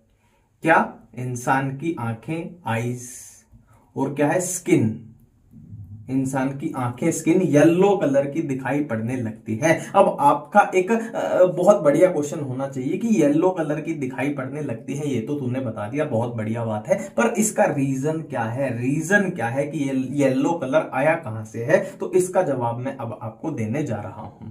देखिए, एक हीमोग्लोबिन होता है, आपने नाम भी सुना होगा हीमोग्लोबिन, ठीक है, हीमोग्लोबिन होता है। ये बात हम ऑलरेडी कर भी चुके हैं जब हम लीवर पढ़ रहे थे, पर फिर से मैं आपको बता रहा हूं। हीमोग्लोबिन का जब क्या होता है, ब्रेक डाउन होता है, हीमोग्लोबिन का जब ब्रेक डाउन होता है, ब्रेक डाउन से क्या मिलता है अपने को, बिलिरुबिन। इसके ब्रेक डाउन से क्या मिलता है, बिलिरुबिन। क्या मिलता है, बिलिरुबिन। और बिलिरुबिन के कलर की अगर हम बात करें तो ये कैसे कलर का होता है, हमने पहले भी लीवर जब हम पढ़ रहे थे तो मैंने बताया था ना आपको, बिलिरुबिन कैसा, येलो कलर का होता है। जब हम बाइल, है ना, बाइल पिगमेंट जब हम पढ़ रहे थे तो ये बिलिरुबिन होता है येलो कलर का। अब ये ब्लड में रिलीज हो चुका है ना, हीमोग्लोबिन की ब्रेकडाउन हुई, बिलिरुबिन जो कि येलो कलर का है ब्लड में रिलीज हो चुका है। अब टेक्निकली होना तो क्या चाहिए था, इस बिलिरुबिन को कौन उठा लेता है, लीवर उठा लेता है। इस बिलिरुबिन को लीवर उठा लेता है, और लीवर में क्या होगा, बाइल जूस होगा। बाइल जूस कहां पे जाएगा, ड्यूडेनम में जाएगा। ड्यूडेनम से फिर आगे ये बिलिरुबिन कहां जाएगा, लार्ज इंटेस्टाइन में, और फिर बॉडी से बाहर चला जाएगा। तो टेक्निकल तो ये चीज होनी चाहिए थी, और ये टॉक्सिक होता है, इसको लीवर के थ्रू बॉडी से बाहर निकाल लिया। बट अगर कोई ऐसी कंडीशन आ जाए जब अपने लीवर में कुछ गड़बड़ी आ जाए, लीवर में, एनसीईआरटी का वर्ड मैं बोलने जा रहा हूं जॉन्डिस में। देखो, चीजें एनसीईआरटी में क्या है, 2 लाइन में लिख देते हैं, पर उसके पीछे बहुत सारी चीजें छुपी होती हैं, इसलिए होता क्वेश्चन एनसीईआरटी का है, बट हमसे सोल्व नहीं होता है ना। हमें लगता है कि एनसीईआरटी का क्वेश्चन आया फिर भी सोल्व नहीं हो रहा, दिक्कत कहां आ रही है। तो एक एक चीज को डिटेल में पढ़ना, अच्छे से पढ़ना, तसल्ली के साथ पढ़ना, कि मेहनत एक बार करेंगे पर परमानेंट करेंगे, वो वाला सीन मैं इस कोर्स में कर रहा हूं। तो अगर लीवर में कोई डिफेक्ट आ जाए, तो देखो, बिलिरुबिन को लीवर बॉडी से बाहर निकाल रहा था, अब लीवर में क्या आ गया, डिफेक्ट आ गया, मतलब बिलिरुबिन जो है वो बॉडी में रिटेन हो रहा है, वो बॉडी में ही, या फिर ब्लड में बोल सकते हो, वो रिटेन हो रहा है। अब ये बॉडी में जब रिटेन होगा तो जाहिर सी बात है ये कैसे कलर का है, येलो कलर का है, तो ये येलो कलर शो करेगा। कहां पे शो करेगा, आंखों में दिखाई देगा, स्किन में दिखाई देगा। तो ये है अपनी जॉन्डिस की बीमारी, इससे ज्यादा इसमें आपको कुछ भी ध्यान में नहीं रखना है। जॉन्डिस अपना कंप्लीट है। डिफेक्ट इन लीवर, ये बात आपको याद रखनी है, एनसीईआरटी में लिखी गई है। अब जॉन्डिस के बाद जो बीमारी हम पढ़ने वाले हैं वो है वोमिटिंग। मेरे ख्याल से आपको पता ही है, एक आकाश गुप्ता कॉमेडियन है ना, उसकी भी वीडियो है शायद वोमिटिंग पे, दिल्ली वाली कुछ, वो भी बड़ी बढ़िया वीडियो है, देखना चाहो तो देख लेना, है ना। उसमें चैप्टर का कुछ नहीं बताया, कॉमेडी है खाली, ठीक है। तो अब हम वोमिटिंग पढ़ने वाले हैं। देखो, वोमिटिंग सबको पता है कि, है ना, माल मसाला मुंह से बाहर फेंक देना या किसी कारणों की वजह से बाहर आ जाना, वो सबको पता है, बट अपने को नीट पॉइंट ऑफ व्यू से पढ़ना है कि भाई क्वेश्चन कैसे पूछा जा सकता है। देखिए टेक्निकली होता क्या है, मान लो ये ईसोफेगस थी, है ना। ईसोफेगस क्या होती है, एक लंबी पाइप होती है, ये थी ईसोफेगस। ईसोफेगस के बाद क्या आता है, स्टमक आता है, ये मान लो आया, स्टमक आया, ठीक है, और ये फिर स्मॉल इंटेस्टाइन आ जाएगी, ठीक है। अब टेक्निकली होना क्या चाहिए, हमने बात की थी कि ईसोफेगस में मसल्स होती हैं, ईसोफेगस में मसल्स होती हैं, मान लो ये ब्लू कलर की ईसोफेगस में मसल्स हैं, और यहां से ये आ रहा है रेड कलर का फूड आ रहा है। तो टेक्निकली नॉर्मल कंडीशन में क्या होता है, ये ईसोफेगस में जो मसल्स हैं ये मूवमेंट करती हैं, है ना, पेरिस्टाल्टिक मूवमेंट और वो सब मूवमेंट करती हैं, और जो ये रेड कलर का ये फूड है ये नीचे की डायरेक्शन में आना चाहिए। ये तो नॉर्मल काम है कि नॉर्मली ये होना भी चाहिए कि डाइजेशन करवाना है, ठीक है। बट कुछ केस में क्या होता है, अब वो केस क्या है, फॉर एग्जांपल हमने बहुत गंदी स्मेल कहीं से आ रही है, या फिर हम मान लो कुछ लोग ऐसे होते हैं ना कि जो नॉन वेज नहीं खाते और वो नॉन वेज को फिर देख लेते हैं कहीं, है ना, उसकी वजह से, मतलब किन्हीं रीजनों की वजह से क्या होता है, ब्रेन में एक चीज होती है। अब ये चीज ब्रेन में कहां होती है, कैसे होती है, जो नर्वस सिस्टम पढ़ेंगे वहां पे पढ़ेंगे, बस इतना याद रखो, ब्रेन में मेडुला होता है, मेडुला ऑब्लोंगाटा। अब किन्हीं रीजन की वजह से, है ना, कि कोई गंदी स्मेल आ रही है या कुछ अजीब सा हमने देख लिया, ये जो मेडुला है ये क्या हो जाता है, एक्टिवेट हो जाता है, ये मेडुला एक्टिवेट हो जाता है ना। मेडुला के अंदर ही क्या होता है, मेडुला के अंदर ही वोमिट सेंटर होता है, वोमिट सेंटर इसके अंदर होता है, तभी तो हम वोमिटिंग में पढ़ रहे हैं, इसके अंदर ही वोमिट सेंटर होता है। तो मेडुला किन्हीं कारणों की वजह से भाई इंसान का एक्टिवेट हो गया। अब ये मेडुला क्या बोलेगा, मेडुला क्या बोलेगा कि जो ये मसल की कॉन्ट्रैक्शन हो रही थी और फूड को इस डायरेक्शन में धक्का मार रही थी, तो वो इस डायरेक्शन को ये मेडुला क्या बोलेगा, भाई इसको उल्टा कर दो तुम, है ना, तुम इस डायरेक्शन में फूड जा रहा था तो ऊपर की तरफ लेके जाना है। तो जो स्टमक में फूड था, अब ये मसल की कॉन्ट्रैक्शन उल्टी चल पड़ी है, तो ये उल्टी चल पड़ी है मतलब उसी से उल्टी हो जाएगी, और उसी को वोमिटिंग बोलते हैं। कि एनसीईआरटी की लाइन बता रहा हूं, स्टमक का कंटेंट माउथ के थ्रू बाहर आ जाता है, और वोमिट सेंटर कहां पे है, मेडुला है। इससे अलग इसमें प्रश्न बनना, क्वेश्चन बनना पॉसिबल ही नहीं है, ठीक है। वोमिटिंग यहां पे कंप्लीट हुआ। अब नेक्स्ट जो डिसऑर्डर है वो है डायरिया, वो है डायरिया। डायरिया तो मेरे ख्याल सबको पता ही होगा कि इंसान के ख्यालातों में क्या आ गई है, बाढ़ आ गई है। ख्यालात तो समझ गए ना कहां पे बोल रहे हैं, तो इंसान के ख्यालातों में बाढ़ आ गई है, ये है डायरिया, ठीक है। पर अपने को ये ख्यालात वयालात एग्जाम में काम नहीं आएंगे, एग्जाम में जो बुक में लिखा हुआ है वो काम आएगा, ठीक है। तो बुक में आपको डायरिया के बारे में 3 पॉइंट याद रखने हैं, जो बुक में लिखे गए हैं 3 पॉइंट। पेन को थोड़ा पतला की तरफ ले जाते हैं, ठीक है, ठीक है। तो पहला पॉइंट है, कॉमन सेंस की बात है, डायरिया जब होता है तो आप, है ना, शौचालय के अंदर बार बार जाते हो, बार बार जाते हो, और जो शौचालय में अपना समझ गए ना, जो फीकल मैटर है, फीकल डिस्चार्ज है, माल मसाला है, उसकी लिक्विडिटी बढ़ जाती है ना, पानी पानी सा निकलता है, पानी पानी हो गई, ठीक है। तो क्या हो जाती है, तो क्या हो जाती है, इंक्रीज्ड लिक्विडिटी, इंक्रीज्ड लिक्विडिटी किसकी, of faecal matter, of faecal matter, faecal matter की लिक्विडिटी मतलब पानी पानी पानी बढ़ गया है डायरिया में। कॉमन सेंस की बात है, कुछ भी याद नहीं किया। सेकंड पॉइंट है कि अब नॉर्मल फ्रीक्वेंसी, अब नॉर्मल ये एनसीईआरटी की लाइन में आपको बता रहा हूं, frequency of bowel movement, of bowel movements. Bowel movements का मतलब क्या होता है, कई बच्चे यहां पे कंफ्यूज हो गए होंगे कि ये बोवेल मूवमेंट जो वर्ड है इसका मतलब क्या है। इसका सिंपल सा मतलब है, जो आपके घर में शौचालय है आप वहां पे जाते हो, उसी को बोवेल मूवमेंट बोलते हैं, बात खत्म, कुछ ऐसा टेक्निकल नहीं है। अब नॉर्मल फ्रीक्वेंसी, तो यहां से देखो, यहां पे बोवेल मूवमेंट जो नेक्स्ट आएगा ना, कॉन्स्टिपेशन, वहां भी आएगा, वहां पे कंफ्यूजन होगी, इसीलिए यहां पे एक ट्रिक बता रहा हूं। ये जो फ्रीक्वेंसी वर्ड है सिर्फ इसको पकड़ लेना है, फ्रीक्वेंसी फ्रीक्वेंसी मतलब फ्रीक्वेंट, मोर फ्रीक्वेंट मतलब आदमी वॉशरूम के अंदर मोर फ्रीक्वेंट यानी बार बार जा रहा है, ज्यादा फ्रीक्वेंसी से जा रहा है। तो जहां पे फ्रीक्वेंसी वर्ड आ जाता है एनसीईआरटी के हिसाब से वो डायरिया की बात कर रहे हैं। बोवेल मूवमेंट के साथ आगे कंफ्यूजन कहां होगी वो मैं बताऊंगा, पर मैंने आपको बता दिया जहां फ्रीक्वेंसी वर्ड आ गया मतलब मोर फ्रीक्वेंट जा रहा है ना, ज्यादा फ्रीक्वेंसी है, तो डायरिया आंसर जाएगा। ये अपना एक क्वेश्चन बन गया। ठीक है, और तीसरा इसमें पॉइंट है कि जो अब्जॉर्प्शन है, फूड की जो अब्जॉर्प्शन है वो रिड्यूस हो जाती है, वो डिक्रीज हो जाती है, कम हो जाती है। कॉमन सेंस की बात भी है कि जो हम खा रहे हैं वो पानी पानी करके सब कुछ बह रहा है, मतलब कुछ अब्जॉर्ब तो हो ही नहीं रहा है। तो तीनों पॉइंट यहां पे जस्टिफाई हो रहे हैं, अब्जॉर्प्शन कम होगी और ये भी। तो ये अपना डायरिया कंप्लीट है। और डायरिया के बाद हम पढ़ने वाले हैं क्या, कॉन्स्टिपेशन। देखो मैं डायरिया को बोलता हूं बाढ़ आ गई, कॉन्स्टिपेशन मतलब सूखा पड़ गया।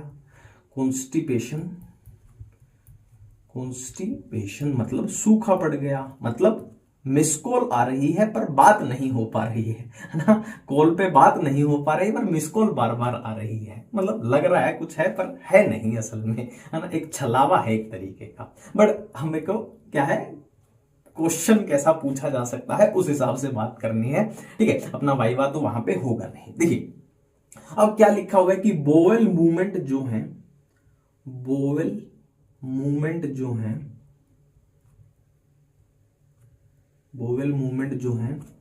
वो कैसी हो जाती है, इसमें इर्रेगुलर हो जाती है, इर्रेगुलर। अब यहां मैं आपको एक है ना मुश्किल सवाल से बचाने की कोशिश कर रहा था कि बोवेल मूवमेंट जब अब नॉर्मल फ्रीक्वेंसी दिखाएंगी तो आंसर जाएगा डायरिया, और बोवेल मूवमेंट इर्रेगुलर हो जाएंगी तो आंसर जाएगा कॉन्स्टिपेशन। एग्जाम में यहां कंफ्यूजन हो सकती है कि बोवेल मूवमेंट यार इर्रेगुलर किसमें थी, अब नॉर्मल फ्रीक्वेंसी किसमें थी, कंफ्यूज हो जाओगे। तो इसीलिए मैं ये ट्रिक बता रहा था कि फ्रीक्वेंसी जहां भी आ जाए आंसर है डायरिया, और इर्रेगुलर में आंसर जाएगा कॉन्स्टिपेशन। ठीक है, और इसका दूसरा इसका पॉइंट है जो फीसिस है, फीसिस मतलब समझ गए ना, जो अपना माल मसाला है वो रिटेन हो रहा है। ये एनसीईआरटी में लाइन लिखी गई है, retained in the colon, colon. देखो सिंपल सी बात है, रिटेन मतलब कोलोन में ही पड़ा हुआ है, बाहर नहीं निकल रहा है। सिंपल सी बात है, लॉजिकल बात है, रिटेन कुछ हो रहा है तभी तो कॉन्स्टिपेशन है। अगर वो नॉर्मली निकल जाता तो कॉन्स्टिपेशन होती ही ना, है ना, मतलब कुछ तो रिटेन हो रहा है। और याद आपको बस ये रखना है कि कोलोन में रिटेन हो रहा है, ना कि रेक्टम में। पहला डाउट अपना क्या जाएगा कि देखो पहले सीकम आती है, फिर कोलोन आती है, फिर रेक्टम आती है, तो अपना डाउट जाएगा कि रेक्टम में रिटेन होता होगा, बट कि नहीं, कहां पे, कोलोन में रिटेन होता है, कोलोन में, ये अपने को याद रखना है ना। और इसका एक एग्जांपल छोटा मोटा बता देता हूं। देखो जो बच्चे ज्यादा पिज्जा खाते हैं या फिर मैगी खाते हैं, है ना, या फिर ना भटूरे खाते हैं, तो उनके साथ ये दिक्कत हो सकती है कि कोलोन के अंदर जो भी ब्रेड खाते हैं, कोलोन के अंदर वो चिपक जाते हैं ना, अच्छे तरीके से निकलते नहीं है, वहां पे चिपक चुका है सामान और निकल नहीं रहा है, और उसकी वजह से कॉन्स्टिपेशन हो जाएगी। ठीक है, अब लास्ट डिसऑर्डर है इनडाइजेशन।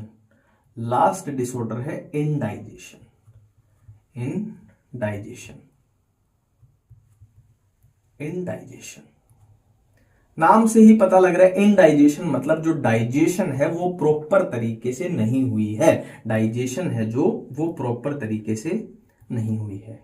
क्या है, इम्प्रॉपर डाइजेशन,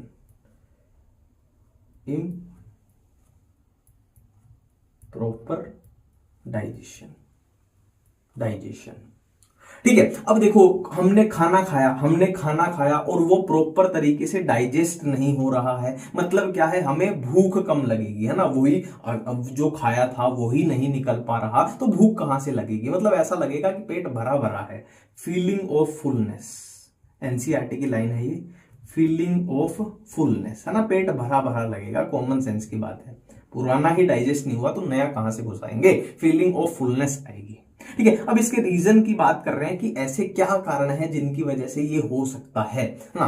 पहला इसका कारण बताया गया है एनसीईआरटी में कि एंजाइम, जो एंजाइम है, देखो इम्प्रॉपर डाइजेशन यानी डाइजेशन जो है वो प्रॉपर नहीं हो पा रहा है। अब जो एंजाइम इस डाइजेशन को करवाने में मदद कर रहे थे, फॉर एग्जांपल पेप्सिन था, ट्रिप्सिन था, ये था, वो था, पैनक्रियाटिक एंजाइम थे, अगर उन एंजाइम्स में कमी आ जाए, उनकी मात्रा में अगर कमी आ जाए तो क्या होगा, डाइजेशन प्रॉपर नहीं हो पाएगी। एंजाइम की, डाइजेस्टिव एंजाइम्स की कमी हो गई तो डाइजेशन में भी कमी आपको दिखाई देगी। एक रीजन इसका हो सकता है फूड पॉइजनिंग।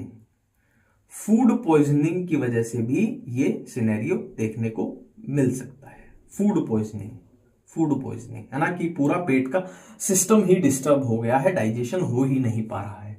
एक इसका रीजन हो सकता है एंजाइटी। तो बहुत ज्यादा एंजाइटी होती है तो डाइजेशन अच्छे से नहीं हो पाती है, एंजाइटी इसका रीजन हो सकता है। एक इसका रीजन हो सकता है ओवर ईटिंग। जो ये रीजन मैं बता रहा हूं ना, बॉक्स में बंद कर रहा हूं, एक एक रीजन एनसीईआरटी में लिखा गया है। ओवर ईटिंग मतलब ठूस ठूस के खा लिया है और सिस्टम हिला दिया है, पूरा सिस्टम हिला दिया है, ठीक है। और एक इसका रीजन हो सकता है स्पाइसी फूड, मतलब बहुत तीखा फूड खा लिया है कि धज्जियां उड़ा दी है अंदर की स्पाइसी फूड। ये इसके रीजंस यहां लिख देता हूं मैं, ये इसके रीजंस हो सकते हैं इनडाइजेशन के। वैसे कॉमन सेंस पे बेस्ड था, इतना कुछ मुश्किल नहीं है, ठीक है। तो ये अपना यहां पे कंप्लीट हुआ disorders of digestive system. Next है प्रोटीन एनर्जी माल न्यूट्रिशन। देखो इसमें दो बीमारियां अपने को याद रखनी है। क्या है टॉपिक? प्रोटीन एनर्जी माल न्यूट्रिशन। माल न्यूट्रिशन मतलब वही है कि कुपोषण, एक तरीके से ना, खान पान की कमी, प्रोटीन की कमी होगी और ये सब, ठीक है। अब इसमें क्या है, क्वेश्चन बनने लायक है ना। हम तो देखो हर चीज को क्वेश्चन के नजरिए से देखेंगे, क्योंकि अपने को एग्जाम देना है यार, अपने को है ना, तो बाती फालतू चीजों से मतलब नहीं है, एग्जाम देना है, क्वेश्चन ठीक करना है। तो यहाँ पे दो बीमारियां आएंगी अपने पास, एक क्वाशियोरकर और एक मुरास्मस। अब यहाँ पे आपको भारी कंफ्यूजन होगी, दोनों में पक्का एग्जाम में कंफ्यूजन होगी, प्रोटीन और कैलोरी के बीच में। देखो क्वाशियोरकर में क्या होता है, प्रोटीन जो होता है वो कम हो जाता है और कैलोरी जो है वो नॉर्मल रहती है। जबकि मुरास्मस की बात करें तो चाहे प्रोटीन की बात करो चाहे कैलोरी की बात करो, दोनों के दोनों कम हो जाते हैं। तो यहीं से एक सुपरहिट क्वेश्चन बन गया कि क्वाशियोरकर में कैलोरी जो है वो नॉर्मल है, इसमें दोनों कम है, ठीक है। अब जहां पे कंफ्यूजन होती है वहां पे ट्रिक आएगी अपनी। ट्रिक क्या बोलती है, देखो ये तो है क्वाशियोरकर, थोड़ी स्टैंडर्ड की बीमारी लग रही है, और ये देखो मुरास्मस मतलब बिल्कुल ही है ना, M4 बिल्कुल ही मरा हुआ है ना, मुरास्मस मतलब बिल्कुल ही मरा पड़ा है। अब मरा पड़ा है मतलब उसमें प्रोटीन की भी कमी है और कैलोरी की भी कमी है। इसमें थोड़ा स्टैंडर्ड का नाम है क्वाशियोरकर, है ना। थोड़ा कैलोरी तो थोड़ी ठीक ठाक बची हुई है, थोड़ी बहुत, ठीक है। अब एज की बात करें तो ये मोर देन 1 ईयर, 1 साल से ऊपर के बच्चों में होती है, और ये 1 साल से नीचे के। यहां भी वही ट्रिक कमाएगी कि बिल्कुल ही मरा है ना, M4 मुरास्मस M4 बिल्कुल ही मरा पड़ा है। बिल्कुल ही मरा पड़ा है मतलब बिल्कुल ही छोटा सा है, बिल्कुल ही छोटा सा मतलब 1 साल से नीचे है, और ये 1 साल से ऊपर है। यहां से भी काम बन गया, ठीक है। अब स्टिल फैट इज लेफ्ट, ये लाइन तो यहीं से बन गई। कैलोरी अगर नॉर्मल है तो भाई मतलब थोड़ा बहुत फैट बचा हुआ है। अब है ना, वो फैट क्या, एडीमा स्वेलिंग उस रूप में अपने को दिख रहा है। फैट नोट सीन, है ना, कैलोरी भी इसमें कम हो गई है, प्रोटीन भी कम है, तो फैट तो है ना, कैलोरी भी कम होगी तो फैट तो दिख ही नहीं रहा, है ना। स्वेलिंग कहां से आएगी, फैट ही नहीं है तो स्वेलिंग का ही क्या है।